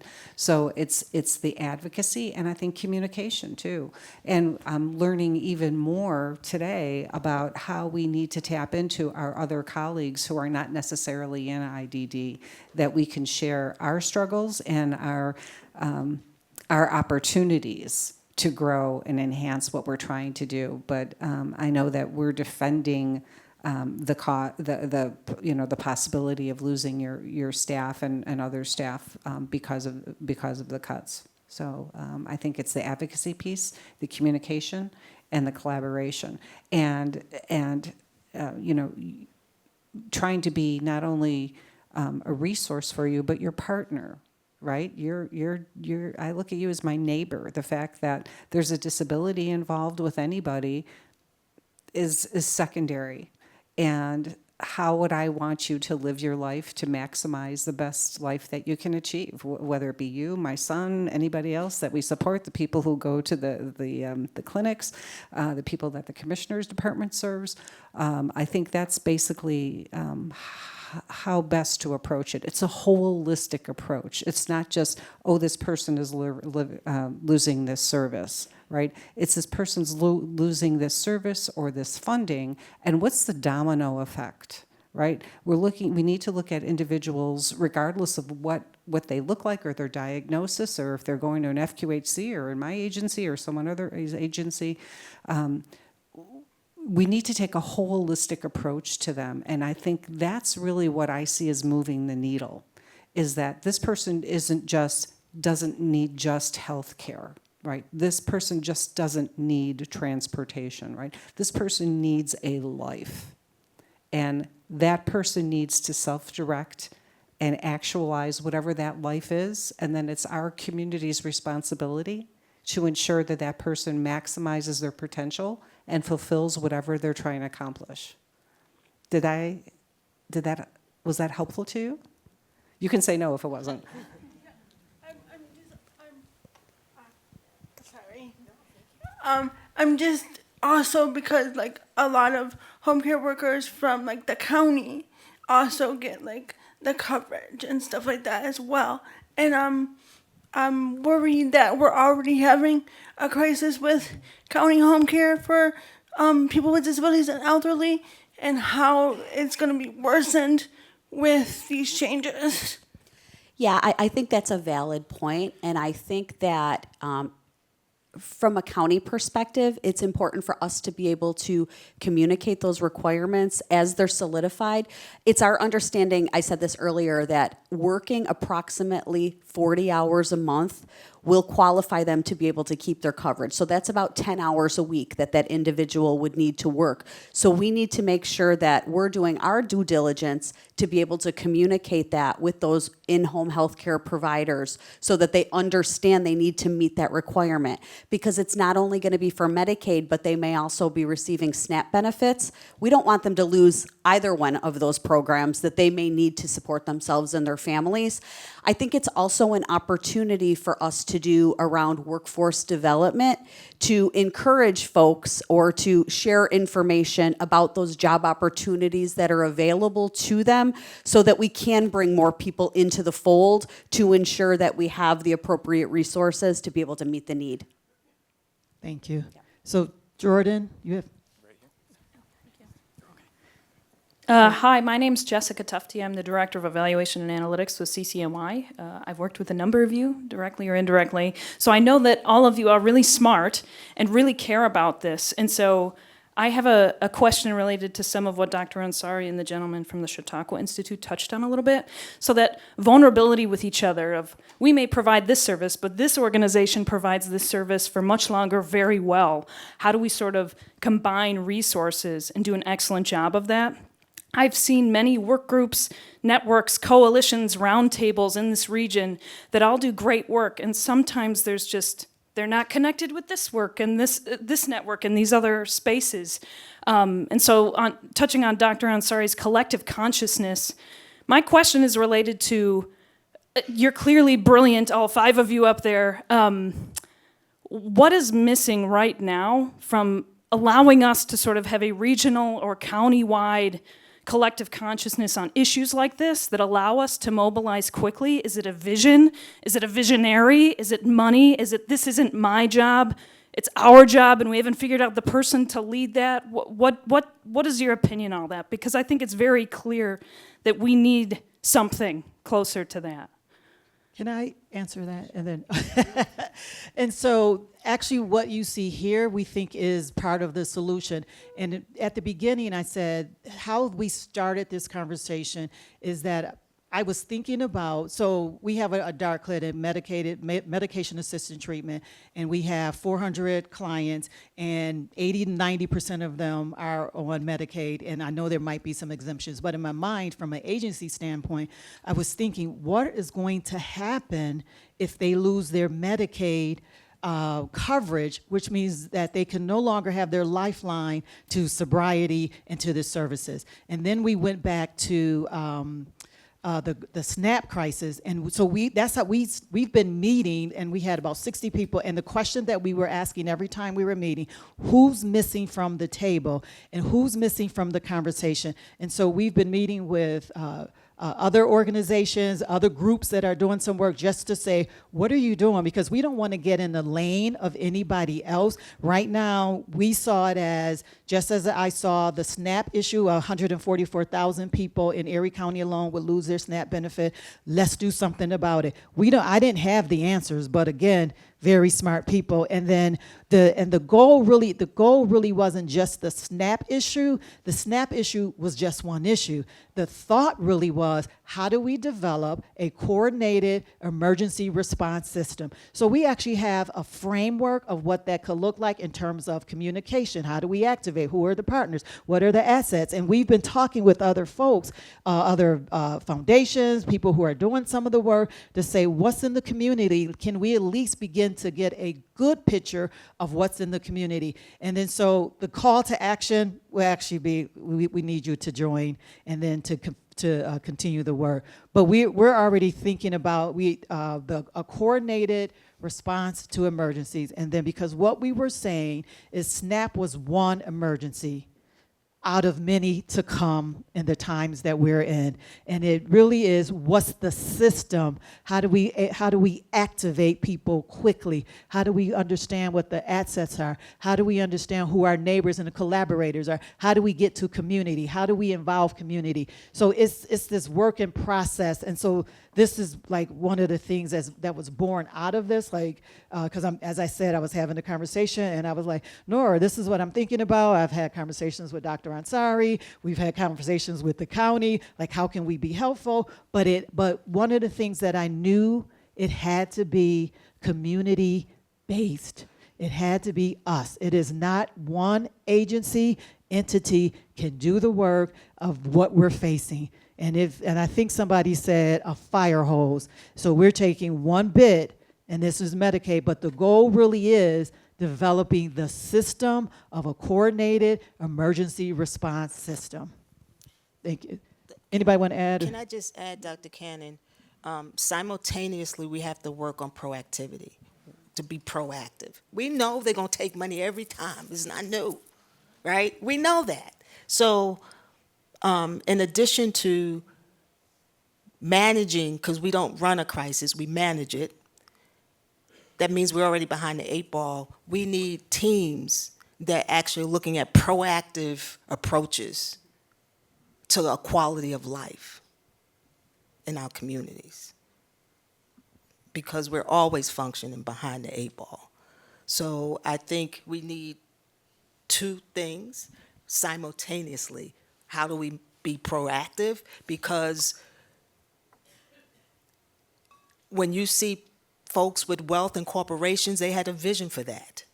You have to have a picture in your mind of where you're going. So while what we're doing now is the journey, but we have to have a vision of what we want our community to look like. What does prevention and health look like in wealth in your community?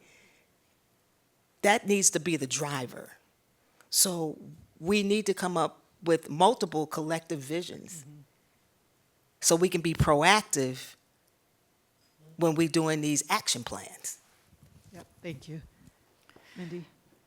Thank you all so much. I'm both depressed and energized by this conversation. Like, oh my gosh, the sky is falling. But thank God we're all in it together and we're going to do great things. So really awesome. You know, I've always wondered what the federally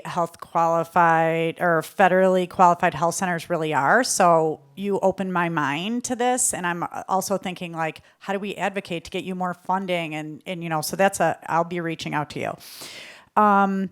You know, our employees, just at Community Services for Everyone alone, we employ over 1,000 direct support professionals who are providing this essential care to people with disabilities in the community, and they also are a user of some of these benefits. And so we struggle with how are we going to educate them about the change in their potential health care or the SNAP changes. Like, we were like, who needs food? We will buy you food, like when all that started going awry. So we recognize we want to be better at educating our employees on the potential impact. So if anything comes out of this, if tools and resources that the Health Foundation can support us in creating so that we can get it out to all of our networks, that would be amazing. My question is really for the Commissioner of Social Services related to the Medicaid research. I feel for you. I'm like, oh, how are they going to do this every 6 months? Super worried about the people with developmental disabilities because they're supposedly exempt, right? But like, in what system are they exempt? How do they get identified as exempt? I'm worried about those loopholes, and we've been talking to Congressman Langworthy's office to make sure, like, hey, make sure there's an easy system here. But the Medicaid research are already delayed, as you know, because you guys don't have enough staff. And we assume you're coming from good intentions, but as providers in the community, we already have people living in group homes that we're not getting paid for because it's taking 6 months or 3 months, and then we have we have to pay staff, but we're not getting paid because the paperwork didn't get processed on time. So my anxiety is skyrocketing because every 6 months, this is a disaster. So what can we do as a community to make the system more efficient, give you guys better technology, do something differently on our end? Do we give you a spreadsheet? Do we make an appointment and walk down there with 100 people's applications?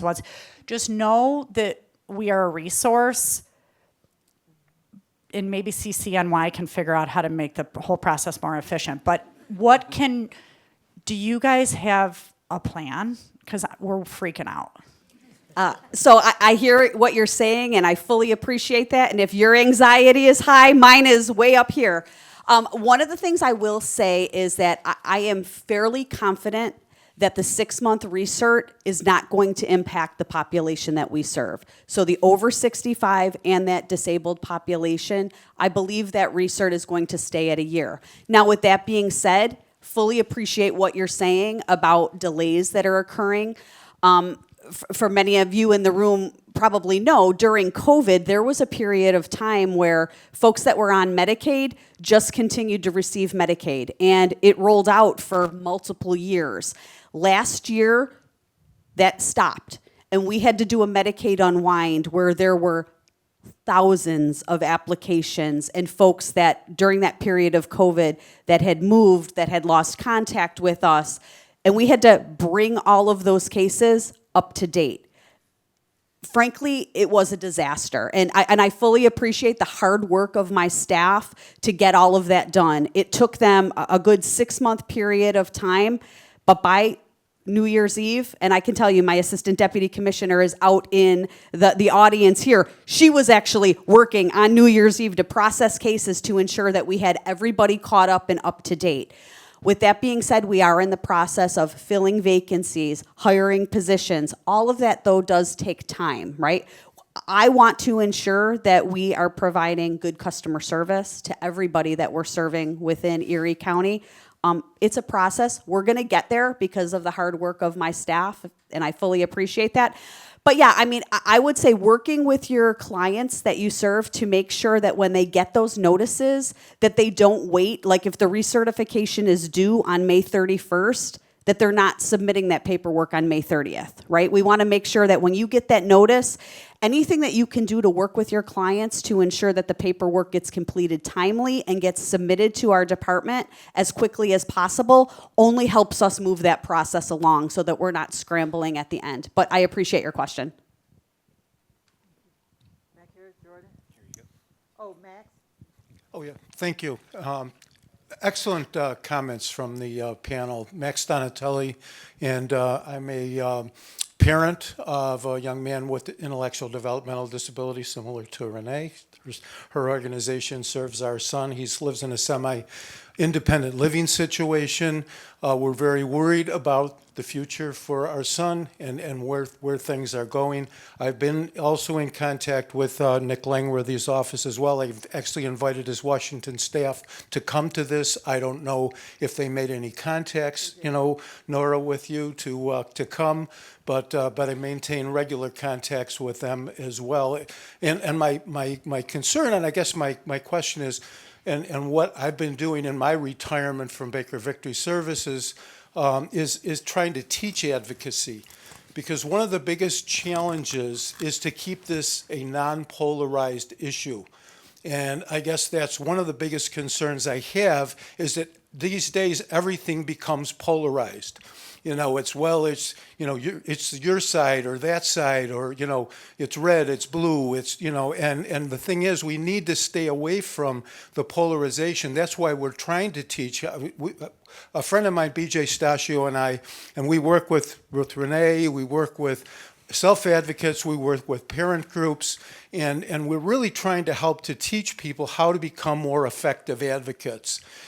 Being able to work with legislators on both sides of the aisle, being able to be a trusted voice, and is something that is really very challenging these days because things are so polarized. And so I guess my question is to my friend LaVon, and LaVon said something that really resonated with me is when Medicaid was shut off for that 24 hours and everybody went nuts. How do you help those people go nuts in a way that's going to be credible? They're going to be the trusted voices that are going to get to the right people, whether it's the media, whether it's the legislators, whether it's those in the agencies. How do you teach people to become those trusted voices? Because it's very, very challenging. So you're not seeing as well, you're one of them. No. I'm representing us. Okay, and how do we do that, and how do we teach that to people, that are in the community, to be able to become those trusted voices so that they're going to be listened to? Max, him and I go way back when we were irritating the Buffalo Public Schools. That's how far back we go. I now have grandchildren. I think what we don't have a lot of is community organizers, not advocates, because the advocacy is one piece of it, but we need community organizers. We got community health workers. They're not organizers. That's a skill. So I think we need to start looking at more community organizing. That is a skill that we don't hear a lot of, and we're not necessarily have a lot of people that do it. So one of the trainings should be community organizing. Thank you. And Max, I will tell you that Senator Langworthy's office did reach out to us, and so I don't know if they're here, but we're following back up with them. So they did. Yep, that's who reached out. Awesome. Back here. Okay. Hello, I'm Andrew Gavret, and I wanted to, this is my first time here. I am a person with a disability, and I just wanted to ask, how do the disability community take action on this particular topic? Because it does affect us. I know it affects me. I get Medicaid, Medicare, and SNAP, and I'm a homeowner of my own house as well too. So, how do we as a disability community take action on this particular topic? Thank you for the question. Congratulations on being a homeowner too. That's Thank you. not an easy feat for for anybody. The best way that I think that you as someone with a diagnosed disability, the agencies, the community is really collaborating together. And using the power of the community as a singular voice to advocate for your needs as someone with IDD, helping create awareness by bringing the people who I find, just let me step back for a second. I find I do a lot of educating about IDD, right? People say, well, what does that mean? What does IDD mean? What does your agency really do? And I find that the more we can educate people, whether they need something from us, whether they're a neighbor, whether they're someone maybe in our space, or certainly someone just in the community, a business owner, a shop owner, someone you meet in Wegmans. I think the more that we can speak and talk to people about our place in society, our place in the community.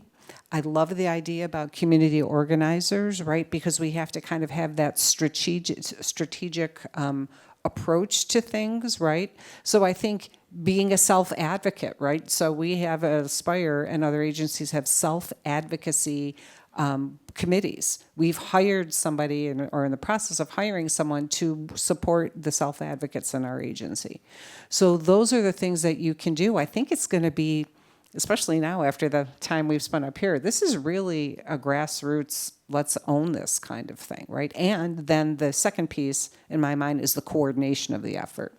And then the holding responsibility, because again, it's just, we're all very busy. So measuring our success, the data, right? Sharing the information, letting you know that you're out there, you're Medicaid, Medicare, and you're a homeowner, right? What does that look like for you, right? I think that's where we need to give real life examples of what these types of things and these circumstances do to our neighbors, to people like yourself and others. Yep. And so I'm sorry, oh, he's a business. she says she's a business owner And you're a business owner. and an advocate. And so what I would Yes, I'm a business owner. I'm an advocate, and I have my own self-advocacy group based on Medicaid for any people, not just people with disabilities. Oh my So gosh. if okay. anybody want to join, let me know. Okay. Well, I want to join. there's your answer. So I'm good. Yeah, I want to join. So I'm not sure. I'm looking. I can't see your face, but I'm not sure. I've had the honor of meeting you. But yeah, can you stand around a while? Can you stick around a while? Okay. All right. Sounds good. We can do this then. I really very much want to meet with you afterwards, because you're doing exactly what I think we all need to do here in our respective. I don't even say lanes, because maybe there's not so many areas, right? There's not really a lane. It's just kind of a dotted line that gets us where we need to go. So we have a question here. Hi. So with the looming changes to Medicaid and all the discussions about really being proactive and getting the community voice in, how do you plan on, or are you planning on incorporating free clinics into this plan for moving forward? I know that there are FQHCs, but there are also free clinics out there providing support. At our organization, Harvest House, Good Neighbors Healthcare is one of those free clinics in the community, and we're already seeing an increase. We know that for some communities, they're not going to be able to, of course, maintain their insurance, and they're going to be coming to these free clinics. It becomes a place where there's an opportunity for entry points into healthcare and also convening. So I'm curious as to how you're incorporating us in your plan. So, as FQHCs, one of the regulations we have to follow is we are not allowed to provide free care. But as Levon mentioned, we do offer sliding scales. So in some instances, depending on at what percent of poverty a person reaches, they could receive a full discount on care. My organization also has a hardship waiver that somebody can fill out to put in and ask for discounted care, which basically becomes free care. I don't know, Levon, if you're doing anything different. Well, the other thing is too, there's nothing free, right? And so we see people all day that have no insurance, that we have to, like Mike said, we have waivers. However, it's not just them going to the clinic, because I have one in my health center now, right? They come on Friday nights with UB, because wherever they were, they got put out, and now they're at the health center. It's the follow-up, right? And then, who are the free clinics connected to? Because a lot of the institutions, which I won't name, that they're following somebody. Somebody is providing those doctors. So these free clinics that are providing those doctors, or those students, those residents, where are they? Where are they coming from? That means a lot of times they use them as a pipeline, but if they don't have any insurance, their providers don't take them. Right? So the free clinics is not free, it's only an entry point, but the most important thing what you're talking about too is the follow-up. So send them to us as a follow-up, they don't get to us. They go to whoever set that free clinic up. So I understand that there are some free clinics that don't do follow-up. Our free clinic actually does, and our free clinic have clients who have been here for years and years. I understand that maybe there are some free clinics that traditionally do that, but I think it may be worth having an open conversation with free clinics to see how some of them have maybe changed their structures, to see what that looks like, because it may not look the same as it has before. That's excellent, and we would love to work. I would love to work on that. I'm sure Mike, and I'll tell you why. It's not just it's not just the adult medicine part. It's dental. Most people have issues, and they don't have necessarily free dental. They might go out periodically, but everything goes through the mouth, right? So what you're talking about, we all have to work collectively anyway, right? So I have no problem connecting, because we have so many other services that those patients need. So I'm excited about that. And at the end of the day, I mean, the end of our time together, we have a ask for you all, and it is going to be, let's continue the work, because as I said as I gave an answer to one of the questions earlier, is that we have a framework that we've been working on, and that we really are asking people to come to the table, and in whatever area that you're interested in, that's the area you will do the work in. So literally, every single one of you that are here will get another invitation to really join the work. And it is whatever piece you want to do. That's why we have the different tables set up. But it also is around, as Dr. Ansari said, we'll be on a concurrent track of how do we respond to this Medicaid emergency, but then how are we thinking about what will happen in the future and be proactive? So this is going to be a clarion call for all of us to work together, and then finding out who's missing from the table, because we just came up with what we knew, what we've been working with, who we've been working with, who we know was doing work, but there are other agencies and folks and advocates and community that also need to be at the table. And so we have time for two more, or is that a point? Okay, so my name is Judy Huber, and I'm with the League of Women Voters. And we are the community. We want to have a people's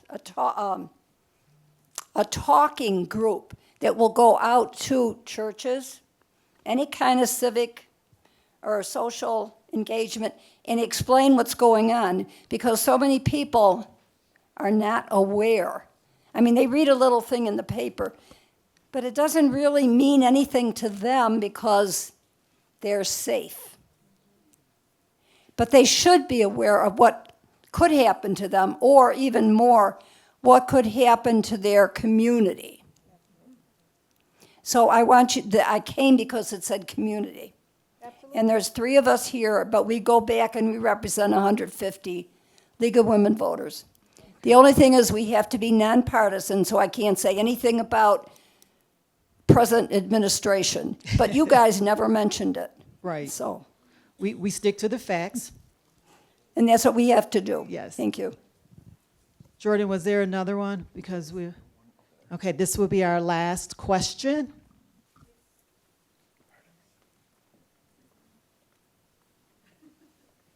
Did it just die?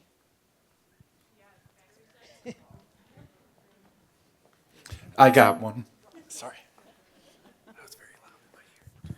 Hi, my name is Kate Rebhan, and I work at the Center for Elder Law and Justice, and I'm one of the attorneys there that does Medicare and Medicaid hearings. And it's a comment more than a question. I've been on a panel that is working with the Department of Health because they are all, in addition to everything that is changing, they are also changing how we do Medicaid applications. And from what I'm hearing, I don't know how many people in this room know they're changing how Medicaid applications are being done. Obviously, I think the commissioner would know that, but within the next 5 years, every Medicaid application is going to be done at the New York State of Health, and it's not going to be done through the county. And what that means for people who are disabled and people who are older is it's going to be a tremendous impact. And that's even nursing home applications. Their goal, the Department of Health's goal, is to have everything done online. And so when we look at those populations and we look at how that's going to impact people, that becomes a very big deal. It may alleviate some of your anxiety, but it's going to add anxiety to the people that are assisting. We are talking about putting social workers in libraries, because how is anyone who doesn't have internet access going to scan in all the documentation that needs to be done? And we're, as advocates and as lawyers, we're raising these issues because it's an issue for the community. And the sad part is if the Department of Health isn't providing that information to all of the Medicaid recipients, and if people don't know that's happening, that also becomes an issue in terms of communication.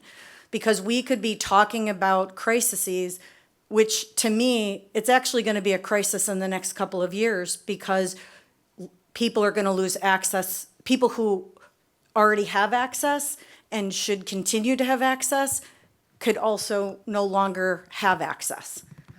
And that's one piece. The other piece that I would just say is, again, both Laura and Laura is actually the executive director of Medicaid Matters New York, which is an excellent advocacy group, and our agency is a member, but they're always looking for members because they're right in the Capitol.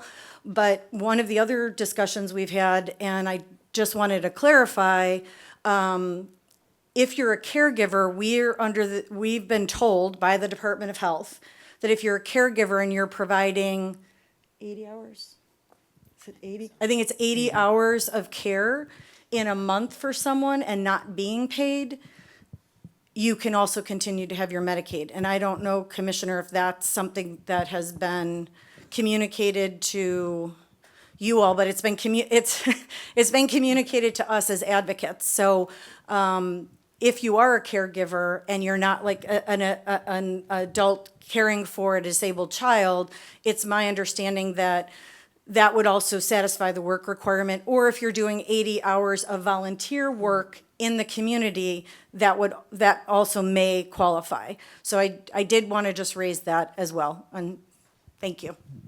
Thank you.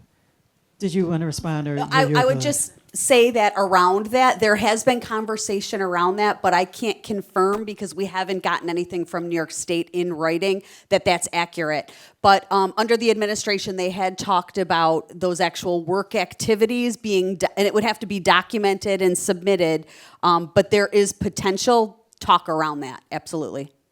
Thank you. So this actually concludes the first part of our program, and then we're moving into another exciting part of the program, which you all will get to do some work. And so when you were coming in and we said, hey, there are 10 tables, there are 2 topics, 2 tables of each topic, and that which you sit at a table and have a conversation. So the next part is going to be a conversation at your table. We have the questions, and what we will need is we have facilitators assigned to the questions, but we also will need somebody at the end. We're going to come together in about 30 minutes, and you'll answer the question, but we will need somebody to report out very quickly. Somebody say very quickly. Very quickly. And then what we will do, we will take all the information back. We're going to compile it. We're going to invite you to some next steps because we have some next steps already outlined. And then we're going to send you the information back in a white paper. But more importantly, we're going to ask you to join the coordinated response system. We got to get a real name for it now. But that response system to do some of the work that we have identified from your table topics discussion. So we're going to say take a 10-minute break. We do have refreshments in the back. The restrooms are out the door to the left, and then we'll be back at our tables exactly 11:10. Thank you. And again, thank you to our panelists.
Music by Vivaldi. That was a sonata for violin and guitar in C, performed by Sharon Isbin and the Zurich Chamber Orchestra.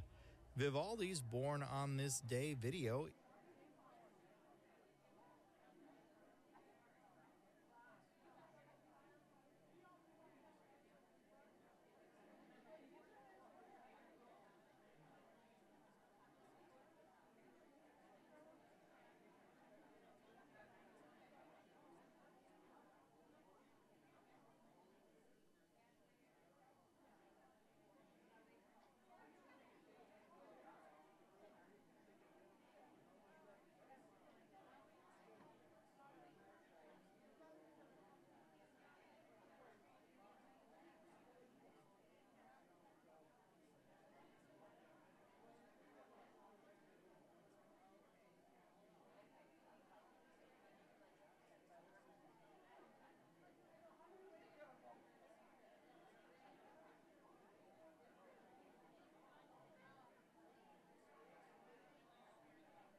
check.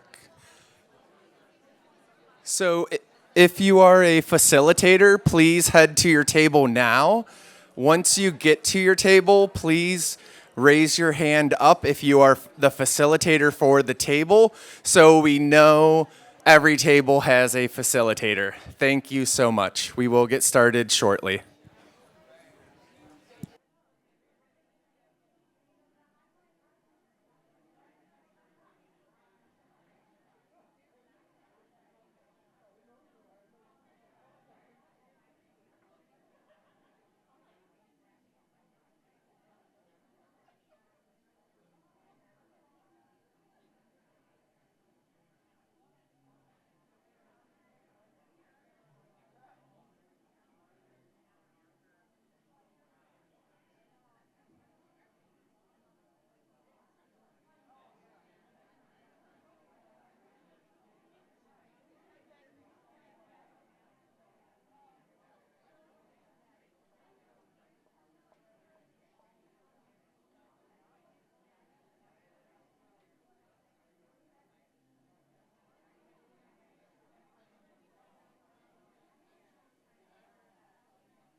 If you are a facilitator, please make your way to your table, and please just quickly shoot up your hand. Raise your hand if you are a facilitator. Thank you so much.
Just as a reminder, you see the butcher paper on your table. Please write any thoughts, questions, drawings, anything that comes to mind during this robust conversation. Thank you.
amazing.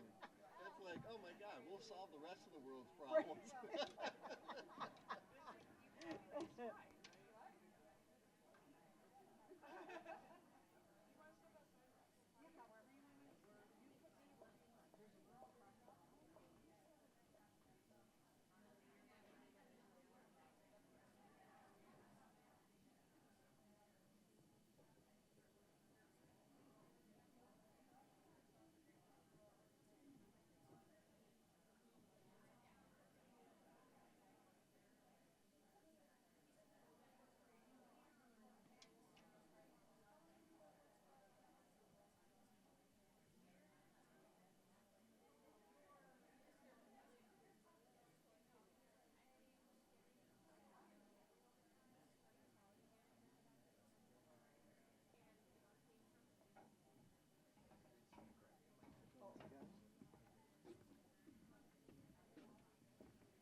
All right, you have 13 seconds left.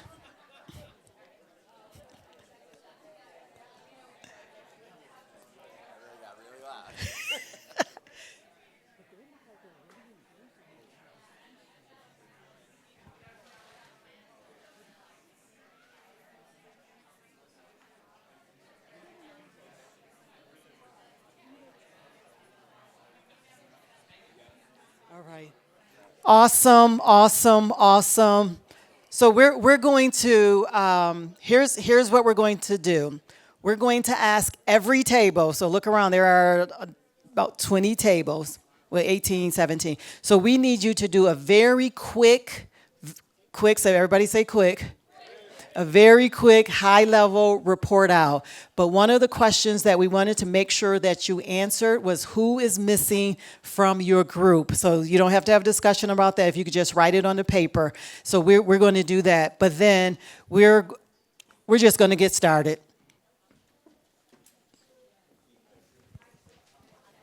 Anybody want to volunteer to go first? And then we're just going to keep moving. Yep, very quickly. Are we good to go? Yes. Okay. Hi. Dawn Vanderkoy, 211 Western New York. This is a communications table. Fitting, right? Because we're over here with my friend New York Connects. So the couple questions we had were, what resources are best for people to reach out to for information about what's coming? So we had said 211, New York Connects, Department of Health websites, and trusted CBOs, and that would be for the community members for their trusted CBOs to provide that information. Question number 2 was, 211, will 211 play a role in disseminating information? So we will add messaging to our IVR. We get 6,000 to 8,000 calls a month. So every caller will hear a message about the changes to talk to one of the community resource specialists so that we can direct them to that information. We have a text platform. We'll push out information to anybody who's opt-in or anybody in our database for that. We also have About 5,000 about 5,000 agencies that we can reach out to as well. Also, what's important is something like this could replicate what they have in Erie County as a COAD, Community Organizations Active in Disaster, and we could create something like that with that model, with this service, which would help with communication and getting that information out from trusted sources. Okay, so what we'll ask everybody to do, just answer one or two of your questions, because we do want to get to the full table. I mean, the full room. So, hello, my name is Jasmine. I'm with the Healthcare Education Project. This is the advocacy table. One of our big questions was immediate advocacy actions in the next 90 days.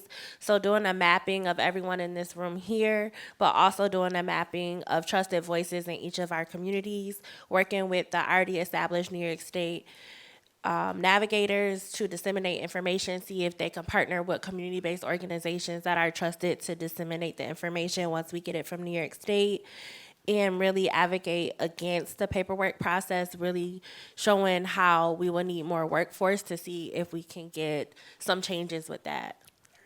Thank you.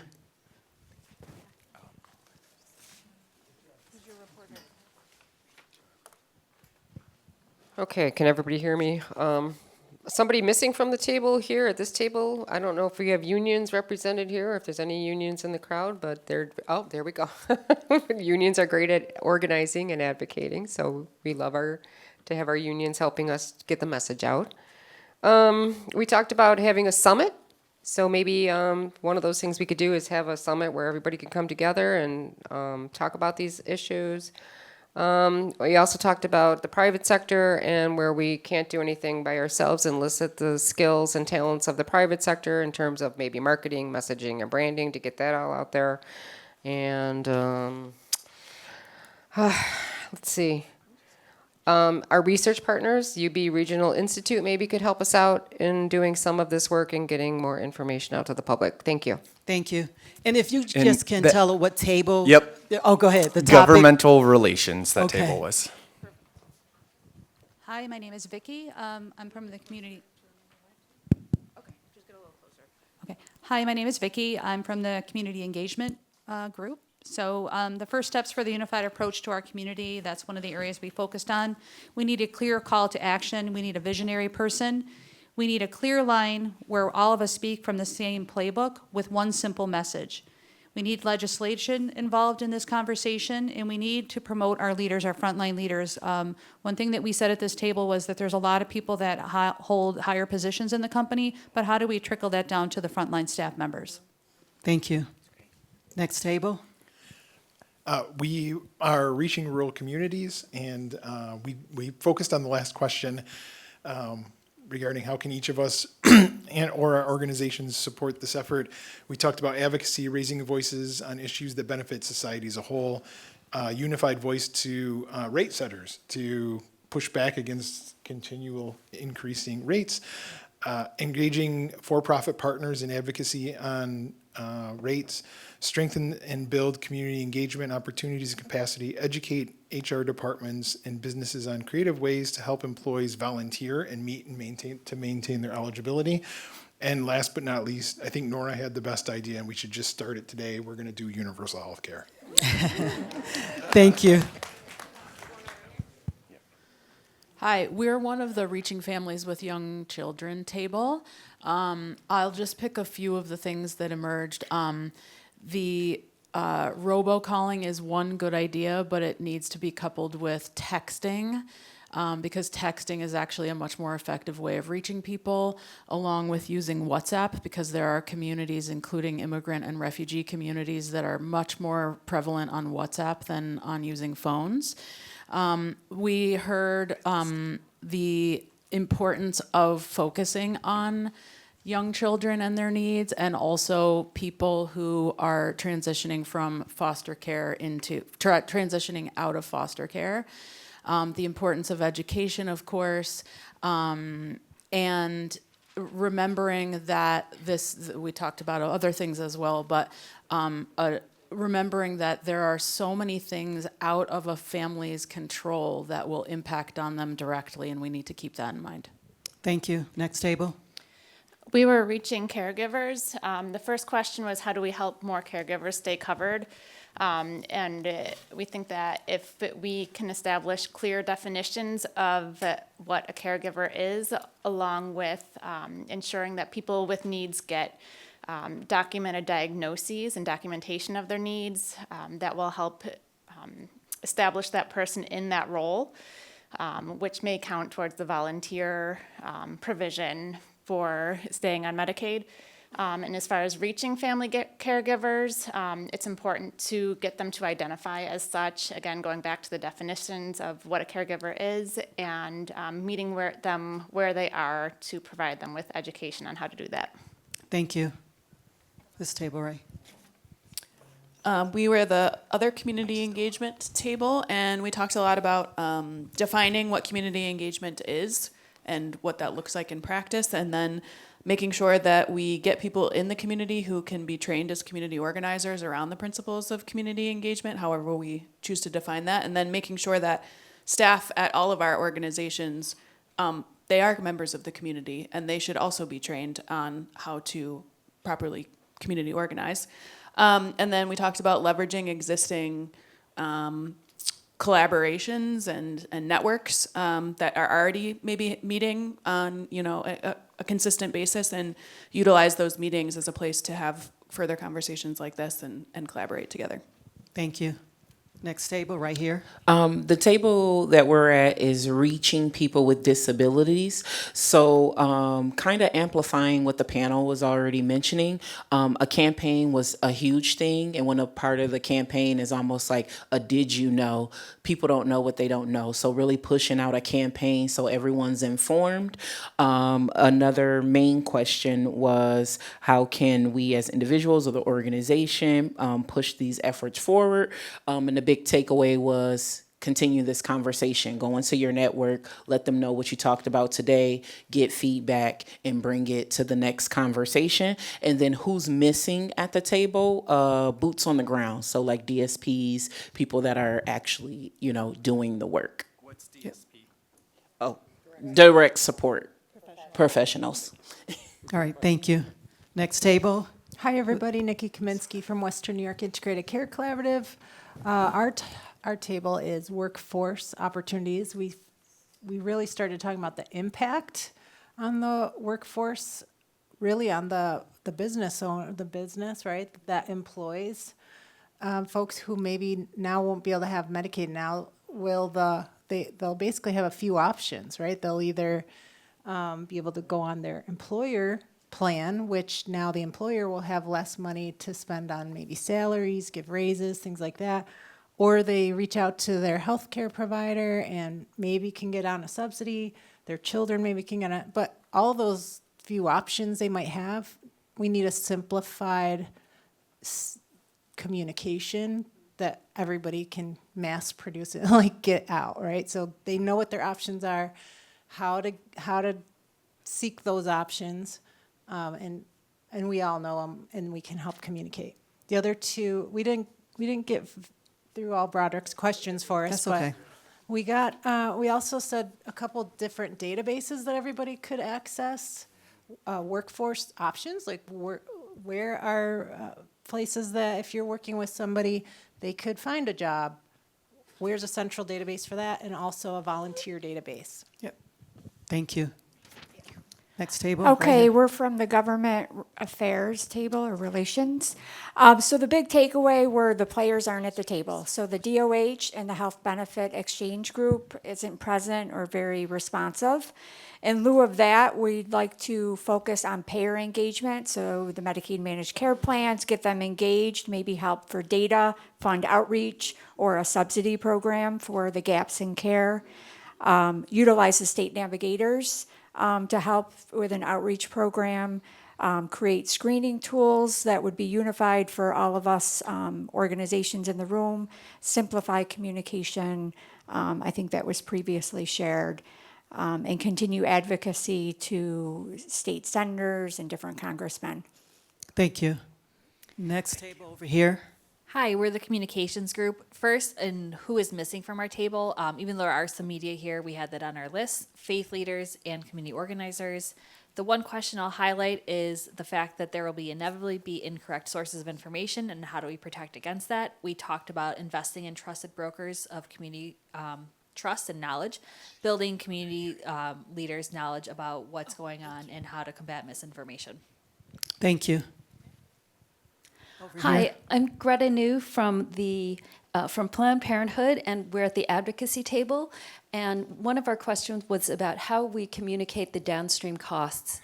And one of the things that we were thinking about is really quantifying the data, doing the research, demonstrating obviously preventive care is less expensive. And it's easy to say, but to demonstrate that and to show all the effects hopefully will be helpful. We started going a little into workforce development, talking about how a less healthy workforce population can work less, right? That also has an effect. All of this has it's a much greater effect than the perceived fraud. And if we can communicate that with individual voices and stories, that's great. Working with all the different other groups that do communications, marketing, advocacy, we'd love to do that.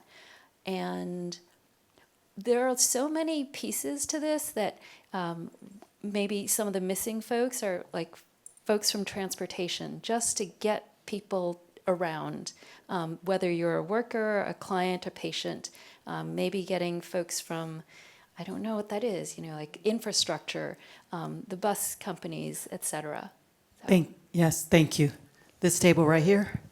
Hi, I'm Leslie from Community Action. We talked about the, solutions, which was to convene like this, but do it at a very local level. Make sure that you have decision makers, and make sure that those groups can be deployed, have a regular schedule, and then deployed when something happens. So something is happening in our community, we need these people at the table, everybody understands what the rules are, and anybody can call that meeting and participate. The people that we keep missing are the elected officials, the appointed officials, and the people that are carrying these policies forward that need part of that, and the recipients, and then the direct service providers. So you can't have 900 people at the table, but you got to make sure what voice are we missing as we carry this conversation forward and work at our community to bring a solution to the table. And I'm handing over to Nick. Thank you. Oh.